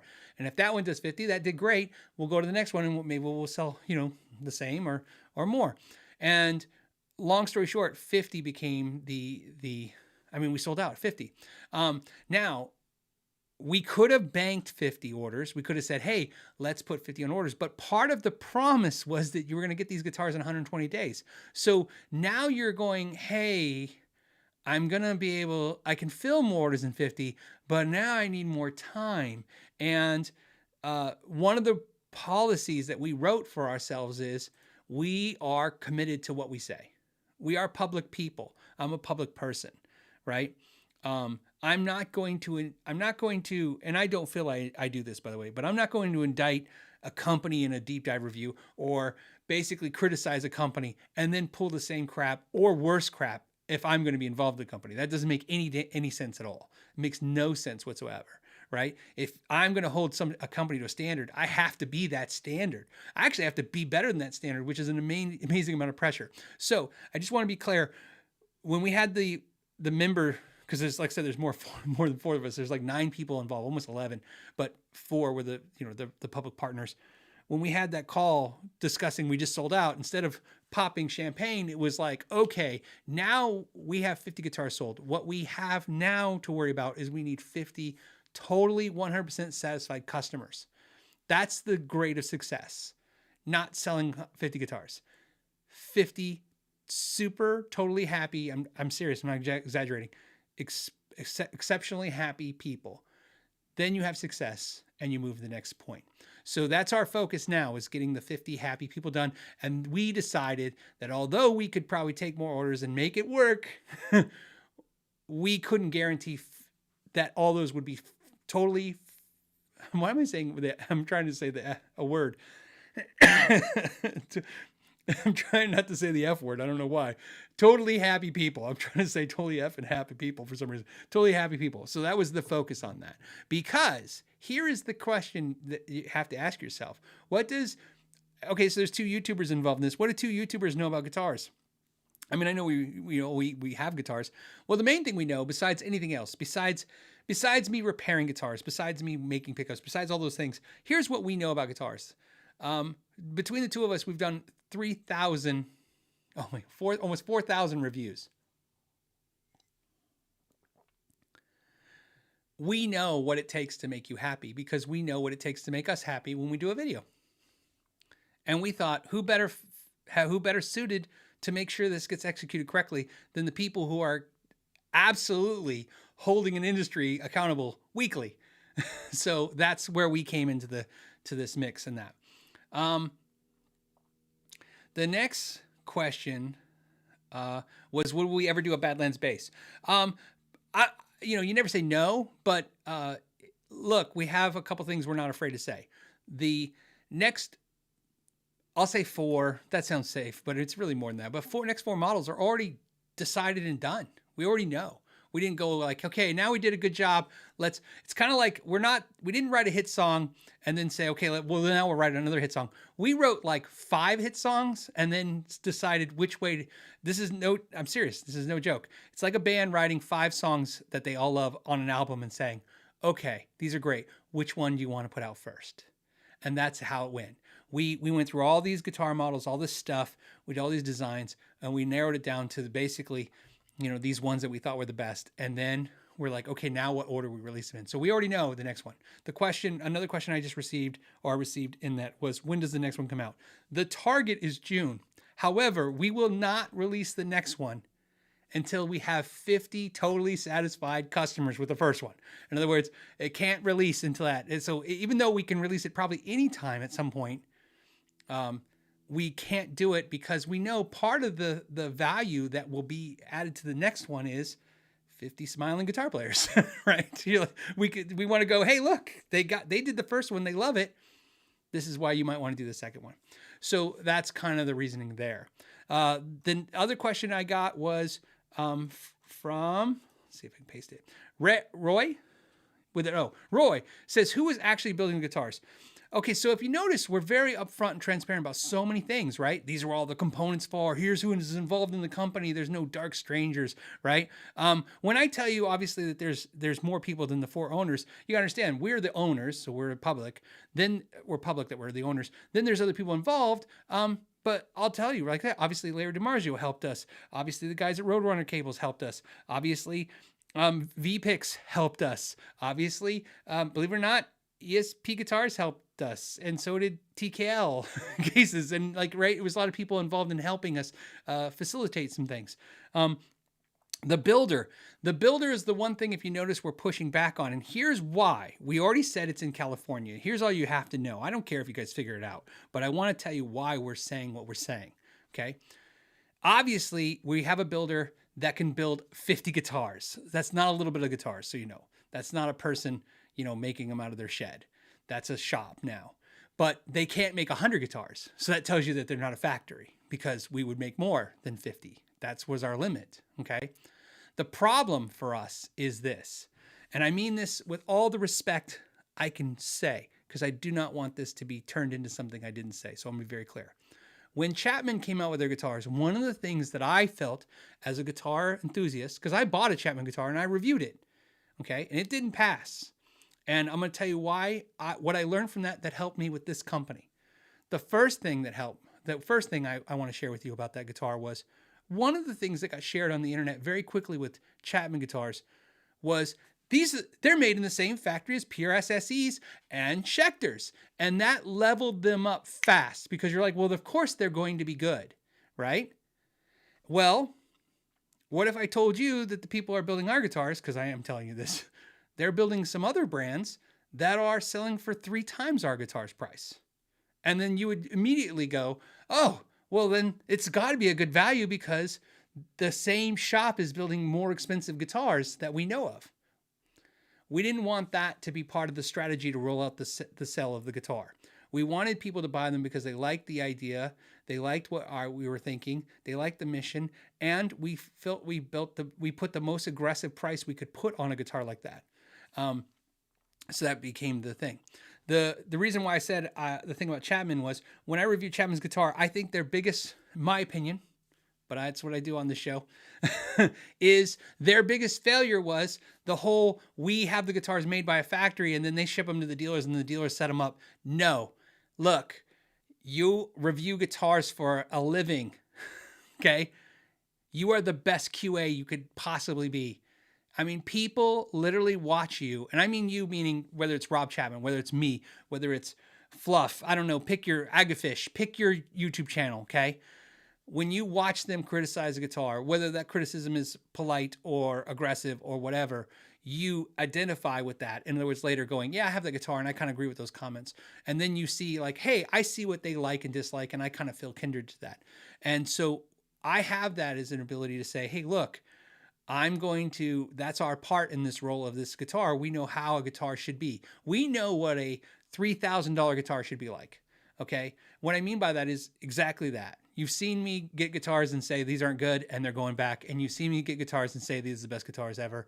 And that's essentially what I'm doing for Badlands. My job is to, for some stupid reason, be the person you get to scream at when it's not right.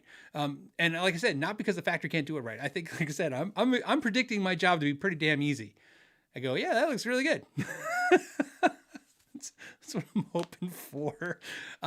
So like I said, that's why we're not talking about that yet. We will talk about it because there is no official policy to never make it public, and there's no policy to keep it from you. In fact, we haven't done anything other than just not flat out tell you guys who it is. But I mean, if anybody wants to do some investigating, you'll probably figure it out, because there's only so many shops in California, and the pictures of the guitars are taken in the shops. So there it is, and that's what it is, and there you go.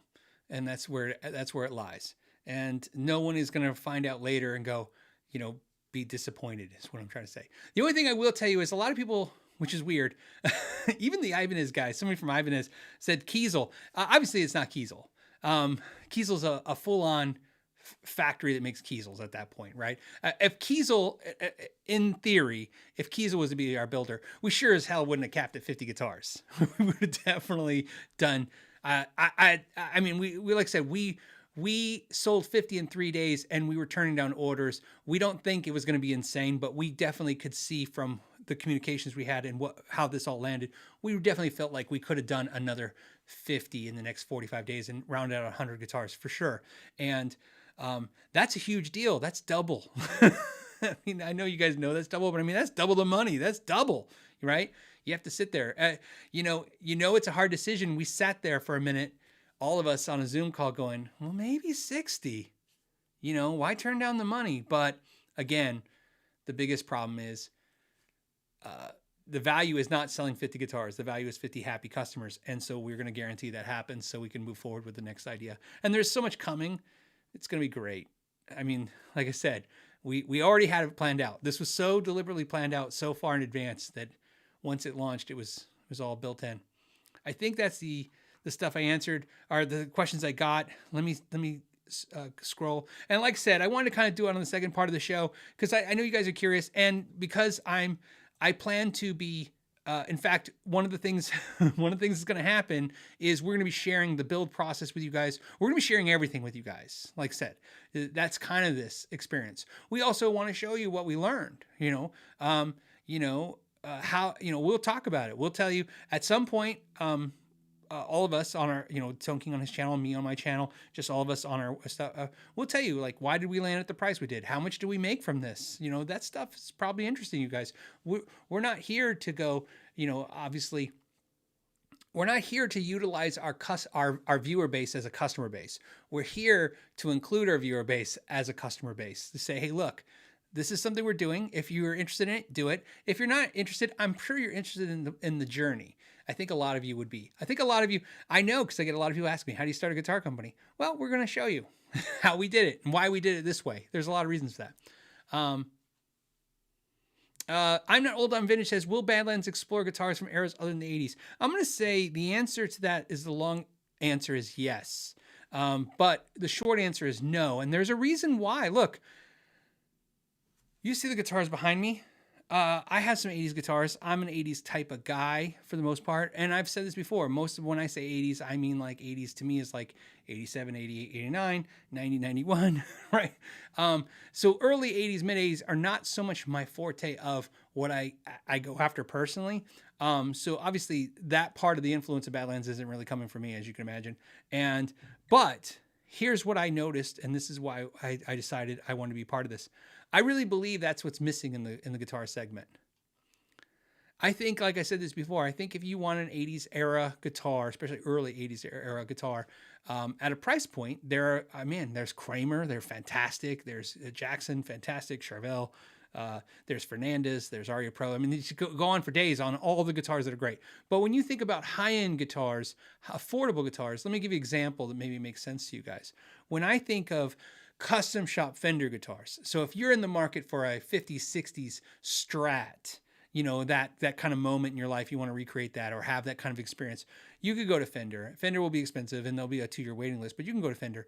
If you don't want to go to Fender, there are so many other considerations. For instance, you can go with, hold on a second. I just want to make sure okay. You can go with, Grosh, Nash, Exotic, Sir, right? I mean, there's other places to get that style of instrument. And we thought, when you think of the 80s guitars, which are the opposite of these relic guitars, these guitars are hell to build. It's a lot easier, trust me, it's a lot easier to build a guitar that if it's nicked and the customer gets it and paid $4,000, they're like, well, there's a nick in it. And you're like, yep, that's where it's supposed to be. We did that nick, right? When your guitar is high polished, custom graphics, I mean, people are just going to make you nuts. You can't make mistakes. And so when we look at companies that make those guitars, what we really saw was ESP with a 3-year waiting list. I'm not exaggerating. Jackson with a 2-year waiting list, Charvel with a 2-year waiting list. And I mean, Sir did a little bit of that. He'll dabble in the 80s stuff. There's a couple companies dabbling in the 80s stuff.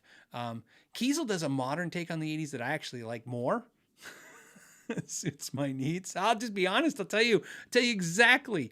I'm more of a Kiesel buyer than I am a Badlands buyer, but I obviously it's not a quality issue because I'll tell you right now, having both guitars, the quality's there. But me personally, I lean more towards a Kiesel than I do a Badlands because I like the more modern take on an 80s class. I like to throw in the 80s look on a more modernized guitar. I kind of like that, but I also understand you guys, and there's a lot of people here that really like the idea of doing a more 80s mock-up guitar. And some of you guys are like, I don't get it, but you understand we know it's a niche market, and that's why we came at it with a niche product because, if we thought, trust me, if we thought, hey, maybe we sell 1,000 of these, we would probably done it different, but we just don't think there's a market for that. We don't think there's a market for 1,000 people to want a custom graphic 80s style guitar.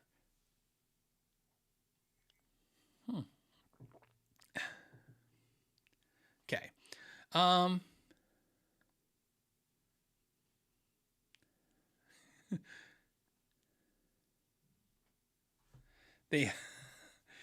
What's funny about this is, hold on a second. I'm just trying to make sure. I have a package coming, and I asked my wife to text me if it came. So I'm like, all right. He says ESP. Well, here's the one. Nate Bow says it's ESP. He let it slip earlier when he says they were helpful. Well, we know it's not ESP. They're 3-year waiting list. There's the hell of no reason they would build our guitars. I'll tell you exactly how ESP was helpful. I'll tell you. Again, I didn't clear this one. There's, like I said, I'm upfront about everything I come on my end, but obviously I have partners, and I don't want to divulge anything that's I'm not supposed to without their clearance. But this one I'll do because I messed up, and I'll explain it later why I did it. How ESP was helpful. When we said, if you guys have been following the Badlands thing any kind of diligently, you know, at one point we talked about the fact that the original case that we got was $40, and we felt when we were shipping the prototypes around, one of them had a small blemish on it, and we felt like that blemish could have came from in the case when shipping, and that made us concerned. And we weren't overly excited about the case. It was good, but it wasn't it wasn't like, it didn't build the confidence we were hoping for. So what happened was, I just told you guys that TK has like connections everywhere. He reached out to his friends at ESP Guitars, and ESP Guitars was able to introduce us and help us with TKL cases. And that's how we were able to get TKL cases. The case that we ended up going with TKL cost 3 times more than the case. And this is important to the story. It cost 3 times more than the original case after someone gave us the hookup, because that price is a crazy low price. That's the price that companies pay if they buy a lot of something. So like I said, I don't know if I should have said that, but that's what happened. And like I said, that was really cool. And part of that is because obviously, they didn't see us as competition. We're not. We're just four knuckleheads that are making small batches of crazy guitars with red stripes and other graphics and other things. So, I mean, it's like I said, they understand what it is. I'll tell you on a side note, something happened to me in this, just because again, it's kind of crazy and I don't know why.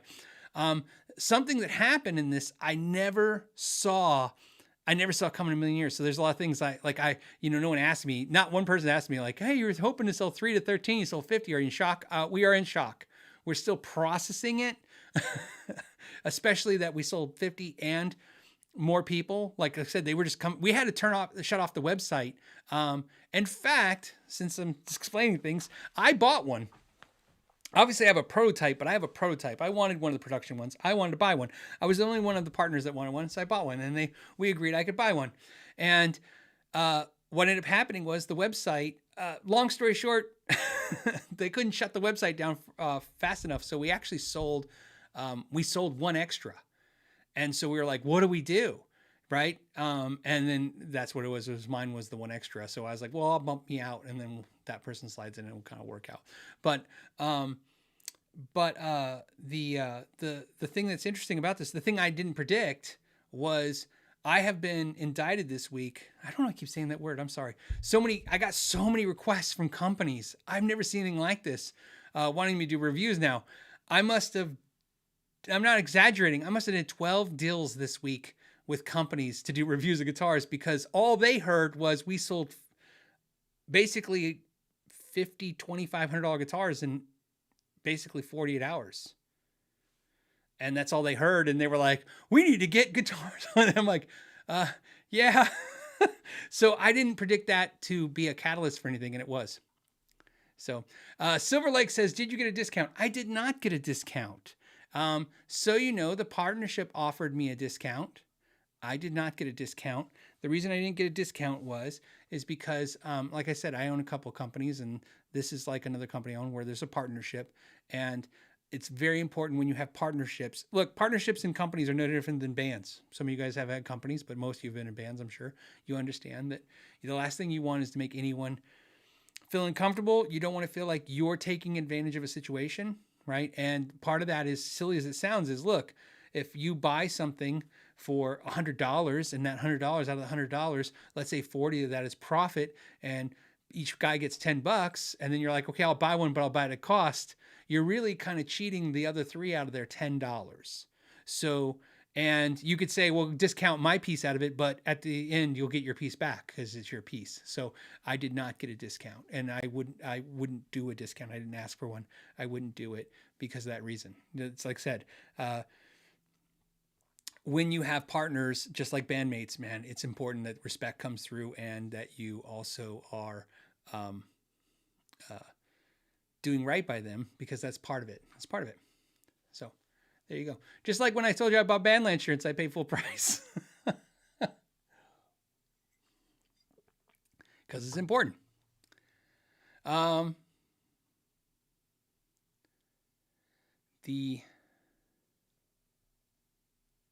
Okay. I think we're done. I think that's good. I think we Badland the crap out of that section of the show. And like I said, if you guys have questions about Badlands, I'll continue to answer them and be open about that stuff. But again, I just don't want it to overtake this. So I want to treat it like any other company. We'll devote time to it, but no more time than anybody else. So, all right.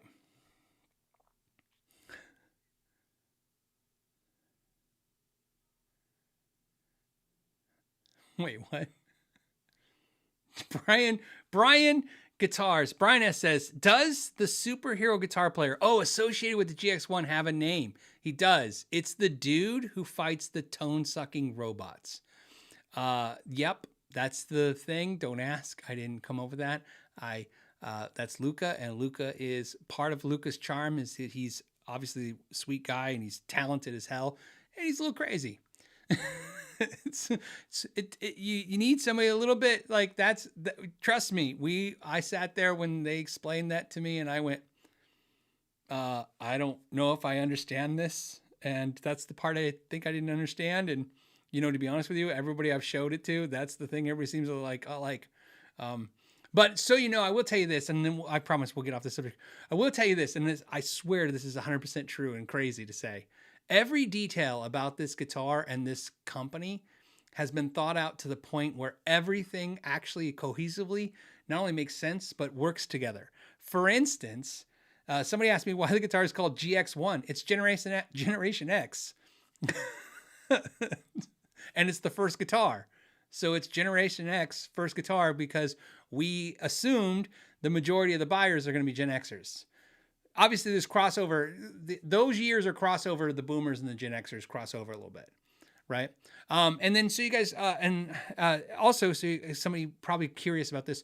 We sold, out of the 50, 4 of them were lefties. By the way, again, something that I was interested in this as part of this experience was to learn about this industry on a different level. And one of the things I learned is the industry is probably not being too accurate when they say there's not lefties out there. That 8% of our sales were lefty. It seems to me that if you offer the same guitar to a lefty as a righty, in other words, the guitar looks the same paint job, and you don't charge them more, seems like they jump on board pretty fast. We were pretty shocked to see lefties, 4, and all 4 lefties were tremolos. We sold 8 hardtails out of the bunch, and just for demographics purposes, 2 of them were 2 guitars that we know of were sold to females. Okay. And again, why? Because these are things that are talked about in the industry. How many lefties are there? How many females are in this industry? How many, hardtails versus things. So, hardtails versus, tremolos. And so, like I said, this is stuff we want to do because this is going to make my channel better, because I don't have to guess. I'll know. And so when a company's talking to me, I'll be able to say, yeah, this is what we found. And then it'll help me go on from that way.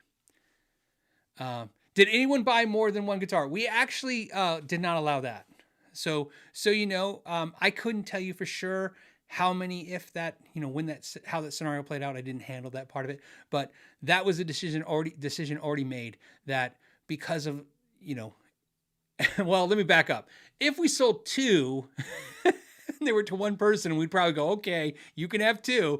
But when you sell out that fast, the last thing you want is flippers. So we were very diligent about, what precautions we could to stop the flipping. Does it make sense? So no one was allowed to buy multiples. I don't think anybody actually attempted to, but we did have requests. And we said no. So there you go. Because that reason.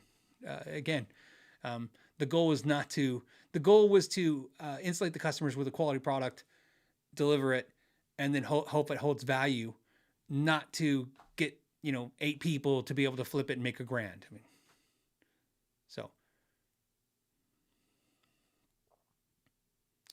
so, okay.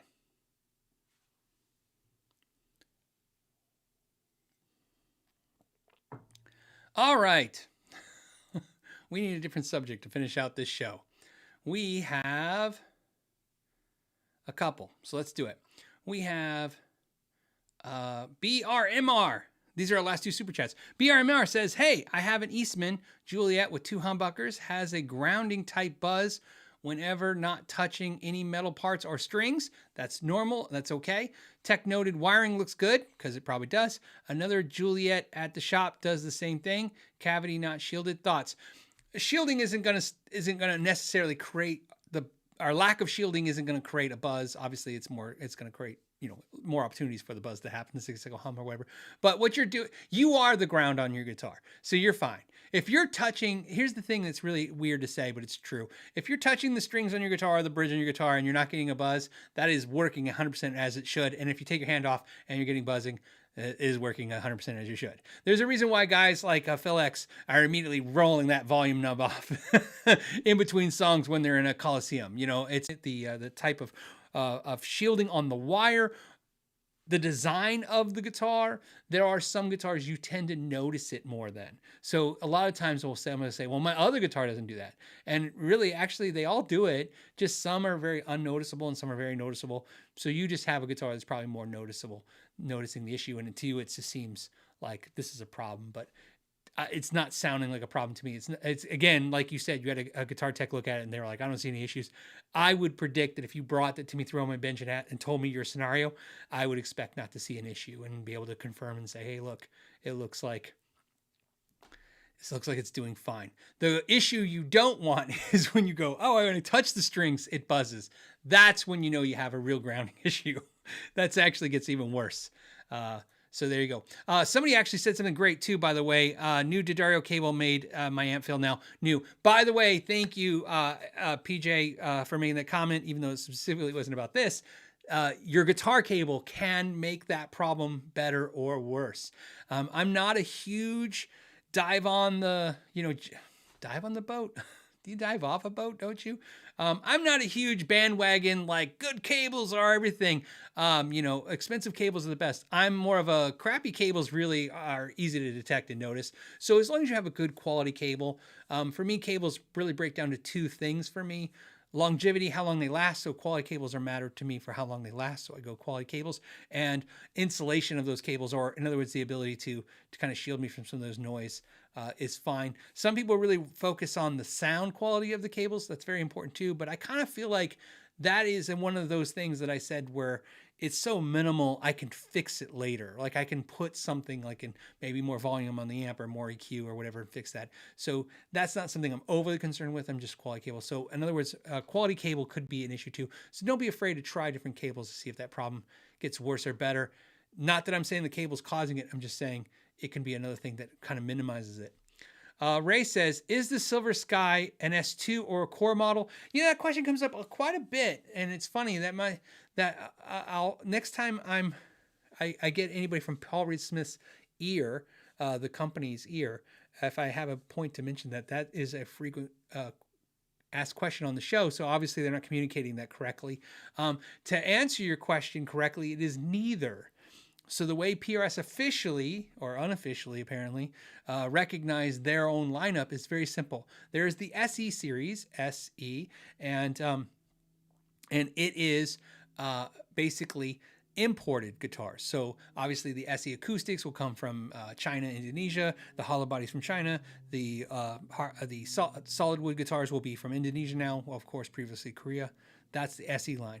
Then you have in that lineup, this is where it gets a little gray. I'm going to say S2 comes next. Okay. So then S2 line stands for Stevensville 2. Those are built in Maryland using some import parts, but more importantly, they're using a faster process to build guitars. I love this term, fast and slow. Okay. So for instance, a lot of you guys seem to highly focus on recessed backplates on guitars. When you see a plate on the top of a guitar, that would be considered a fast process. In other words, you're letting the machine just cut out the rudimentary hole, and then you're going to drill some holes and stick it on there with somebody going to go out there, Makita drill, and just make 6 holes and put the backplate on there. And then literally that's how fast it can be put on there. Where the slow process would be to route the inner lip to let it drop in.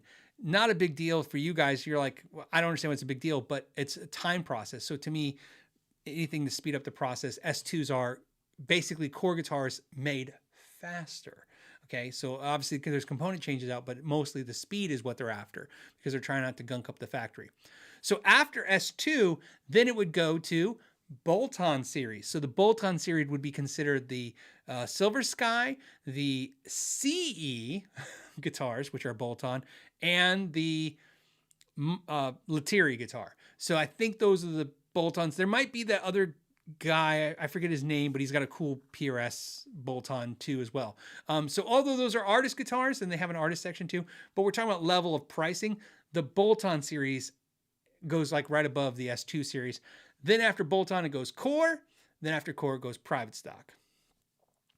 And that's really it. And then somewhere if you want artist series, like artist SEs, artist series kind of plug in there, but just keep it easy as that. So that is your answer. And that's why the Belltones have this like hybrid of like some of the core stuff, some of the S2 stuff. It's like, in their mindset, that's how they look at it. That's how it was explained to me by Jack Higginbotham, who's the COO at Paul Reed Smith, at Paul Reed Smith.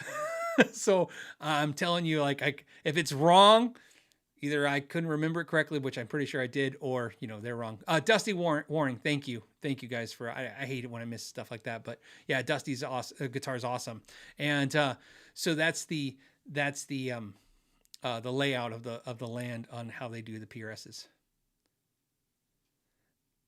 And I heard once, I think Nathan said once that technically they internally kind of look at Belltone S2 as like leveled up the same.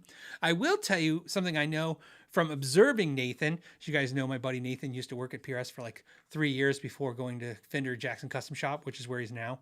I remember he did, I know I'm pouring water, guys, I'm sorry, but, or tequila, right? I don't know. It's one of those things. He used to do all the buffing of all the S2s. Like he would buff S2s and they would have him do bolt-ons. And that's where also he kind of mentioned that those are different models, but also kind of equalized a little bit. But so. Richard's question is confusing. Which Stevensville line are CEs made on? Well, they're just made in Stevensville. The CEs are all USA made in Stevensville. That line is separate. Like I said, CE. So just the way I think of it is SE, S2, CE, or Belltone. That covers the artist guitars. Core, maybe then artist core, and then private stock. So that's kind of how I'd look at it. But like I said, it can also be considered as CEs and Belltones being equal to S2s, depending on how you look at it. Okay. All right. Okay. I think we did it. So, I think I understand Richard's question, Richard. Richard's trying to say next to chords are S2. In other words, where are they made in the factory physically? In the factory, the S2s, there's some crossover stuff, very light crossover stuff with all the stuff that's done in that factory. Okay. Some of the employees crisscross. Okay. And again, they could change things. I haven't been there since COVID. I went there right before COVID, but I mean, remember they could have changed things physically in the building and I wouldn't know, but I'm just going off cause I've been there 4 or 5 times probably. The S2s are kind of made in an area and then the cores are kind of made in an area. And then of course, private stock has its own area. And so when I was there, I remember the CEs and the Silver Skies, the Lettieri's weren't out yet.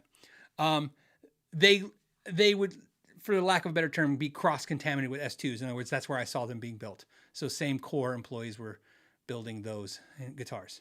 So if that's what you're trying to figure out, like if that's the core of your question, I keep saying core because like PRS core, if that's the intent of your question is like what employee levels are working on the stuff, they do cross the employees over a little bit, but yeah, there is like an S2 kind of area of employees and bolt-ons, and then kind of like the core area.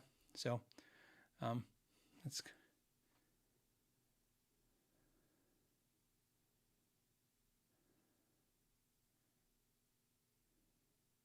See, William, just to make sure, he says CE is not a bolt-on S2. S2 has import electronics. CE has some, same as core. But that's not true because, like, for instance, the CE24 has an import bridge. It does not have the core bridge. It does have core pickups where some S2s have import pickups, but there are, like I said, there is levels of cross-contamination in the designs. I was sharing this, like I have an S2 semi hollow single cut. It has a core bridge on it. So some are shipped with like the import bridge and some had the core style bridge. I mean, there is a little bit of that cross contamination. So I'm generally, you're right. I'm agreeing with you, William. I'm just saying there is a little bit of that, kind of little dilution of that stuff. What I would tell you is this, I own a CE. Okay. I own an S2 and I own a core, and I guess I could argue the core is a little bit nicer, but I mean, I don't really feel like they're disconnected from each other to the point where I can't take it. I always tell everybody, I got to take Nathan's guitar he made for me, which is right here. I'm pointing at the guitar, the PRS Nathan made for me. This is essentially like a private stock guitar they made for me. If I take that out of the equation, with all my PRSs, including my hollow body 2 and all this stuff, I know for a fact I'd probably keep an S2.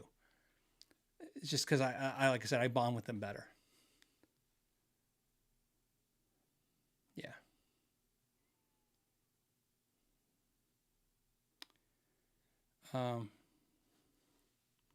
Dylan says, "Hey, Dylan, what's up? I just got Dylan's pickups, so I'm going to do a review of his P90s. I get to try them this weekend. I'm pretty excited about them." It says, do you think part sharing is just the availability at the time? It could be. Fender's notorious for doing that too. I've never really asked to think about this. All those tours, there's certain things I'm focused on, when I'm at the tour, whenever you can get, and Dylan's probably done this too. I've seen some of the videos where he's done this too. Whenever you can get the company kind of like using your, I'll say YouTube cred, whatever it is, because that's usually what gets you in the door, right? They'll go, hey, let you see stuff you're not supposed to see. Anytime you can see that stuff, you kind of want to learn as much as you can. And so some stuff I'm focused on is not as much as stuff. When I went there last, they were just selling so many Silver Skies. They were everywhere, right? There's just stacks of them everywhere. So it could be that, as simple as that.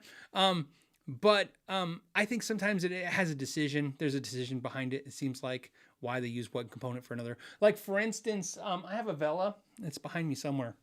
And the Vela, I'm pretty sure the bridge is made in USA because it's a licensed bridge that somebody else designed that they use. And then on the Vela, I'm pretty sure, and I could be wrong, I'll double check. I thought one of the weird things is one of the pickups is an import pickup and one of the pickups is a USA pickup.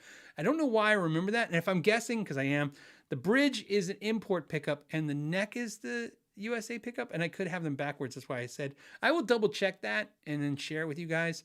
But I just remember that being a thing, like one they have made here in the States, and then so I here's why I think that. I am pretty sure the neck pickup on that guitar is used in another model or in a private stock guitar somewhere, and that's why it's a USA pickup. So like I said, there is a little bit of that, like I said, I want to say cross-contamination of that stuff. So I don't know. Bruce says he loves the Vela. I love the Vela. Like I said, I could definitely see where the Vela could be the guitar I keep forever. Like in other words, if I only had one PRS besides Nathan's, like that would be the one. I'm drawn to it a lot. Super light. It's weird. It's cool. It's the most un-PRS PRS. And I kind of love that about it. It's like, okay. And then before I go, I know I said I'm going, but I just don't want to miss another super chat. I feel like I'm banking a couple every show. I'm like, whoopsies. My screen's refreshing while it does that. And then Jim says, I like the CE24. I have a CE24. I love it. I plan to do a review of it. I bought it from Wildwood Guitars. The only negative about it, It's one of my favorite guitars, and there's a reason why. I'm a little like smitten with it. One of my only negatives is it's really expensive. It's really expensive, right? I don't want to say for what it is. That doesn't really seem to make sense. It's really expensive comparatively speaking to the other offerings of PRS. Like it feels like, and what I mean by that is it's so close to core pricing, you kind of feel like, I don't know, just jump and get core, right? So when I bought it from Wildwood, which gave me 10% off, without asking, so, that was my only like, oh, before I do this, I mean, I can find a core for almost this price, just a little bit more, or used for that price. And so you have to kind of like, okay. So, and I decided, I finally go, you know what? I just want this guitar. So I want it. Michael, we were talking about you earlier, Michael. Michael says, what happened to the awesome sub $300 guitar? I was talking about you earlier. You're going to have to find it in the show later. I was talking about you and messaging, putting comments in the videos, and I saw them. I have the guitar. This is a discussion that actually happened today at lunch. I'm not happy with the company, but I'm happy with the guitar. So the way this has to work out at some point is I have to give in and either do the video on the guitar or not. What I plan to do is do the video on the guitar, but before I do, the reason I'm saying this and I'm holding my hands this way is you gotta understand sometimes, like in this case, I'm actually not dealing with the company. So I've said this before, when you do this YouTube gig, a lot of times you're not dealing with companies, you're dealing with third-party marketing companies. So a company contacts you and you're interacting with them, and it's a problem because they're saying things and doing things, and then you're like, okay, well, I can't hold the company accountable for this. This is a third party. So what I'm trying to do before I make my decision to release it, they're not, I told you guys earlier, so what you missed, Michael, was I told you one of the things that I told you I don't deal with the companies anymore, thank God. The Sean, who deals with the companies, one of the things he does is he mandates a couple things. And one of the things that he mandates is that they can't raise the price for 14 days after the video goes up. One of the problems with that is when you're dealing with a third-party marketing company who's basically, they don't have the ability to make that agreement. So that's what we're trying to get done. I really feel like, so, I love this guitar. When you see it, I think you'll be excited about it. I know I'm kind of hyping it more, which is actually making the problem worse. But my biggest concern is I have everything in my gut tells me, I have a pretty big gut, so it's should rely on it. Everything in my gut tells me they're going to jack the price up as soon as I launch this video. As soon as I do it, right? And I've had it happen 2 or 3 times now, right? Recently, within the last 12 months, a year or so, and it's getting a little old. Like it was a little forgivable in the middle of the pandemic and you're like supply chain issues, but it's getting a little old where I told you guys, like the first couple comments in the video are like, great video, Phil. Thank you. A couple videos are like, you suck. Yeah. and then 3 hours later, I pick up my phone and there's a comment like, I can't find this guitar for $299 nowhere. I'm like, oh no. And then you look and everywhere it's available for, $100 more. So that's what I'm trying to do. I'm just trying to ensure that for you guys. It's because obviously 1, it's the right thing to 2, but 2, it's not my first rodeo now. And to go to that whole speechy thing I gave today about YouTubers and how they affect the market and how they should be more responsible. This is me trying to be responsible, but it's a pain in the ass. So I messed up, Michael. I apologize for 2 reasons. 1, I should have got this all settled before, and 2, I shouldn't have said anything until I got it settled. So like I said, the video will come out. It just maybe, and you'll know because I'll probably make some kind of thing like, hey, if they raise the price, don't yell at me kind of thing. I'll say something in the video. But I do like the guitar and I do play it a lot and it's really cool. So that's the update on that. On that note, it's been 2 hours, so we're going to call it. I want to thank you guys so much. I hope you guys have an awesome weekend. I hope you guys, if you haven't checked it out, I did the Sharpen My Axe this week with a bass, something you guys have been asking for, something that I've been working on bringing those back. There's 2 series, that and the pickup series. We'll do more of those, right? Get that stuff going. Everything else will be coming soon. And as always, I want to thank you guys so much for supporting the channel, supporting me, doing all this stuff that you guys do, hanging out every week like crazy people. Now go enjoy your weekend and play some guitar. All right, guys. As always, thank you so much for your time and know your gear.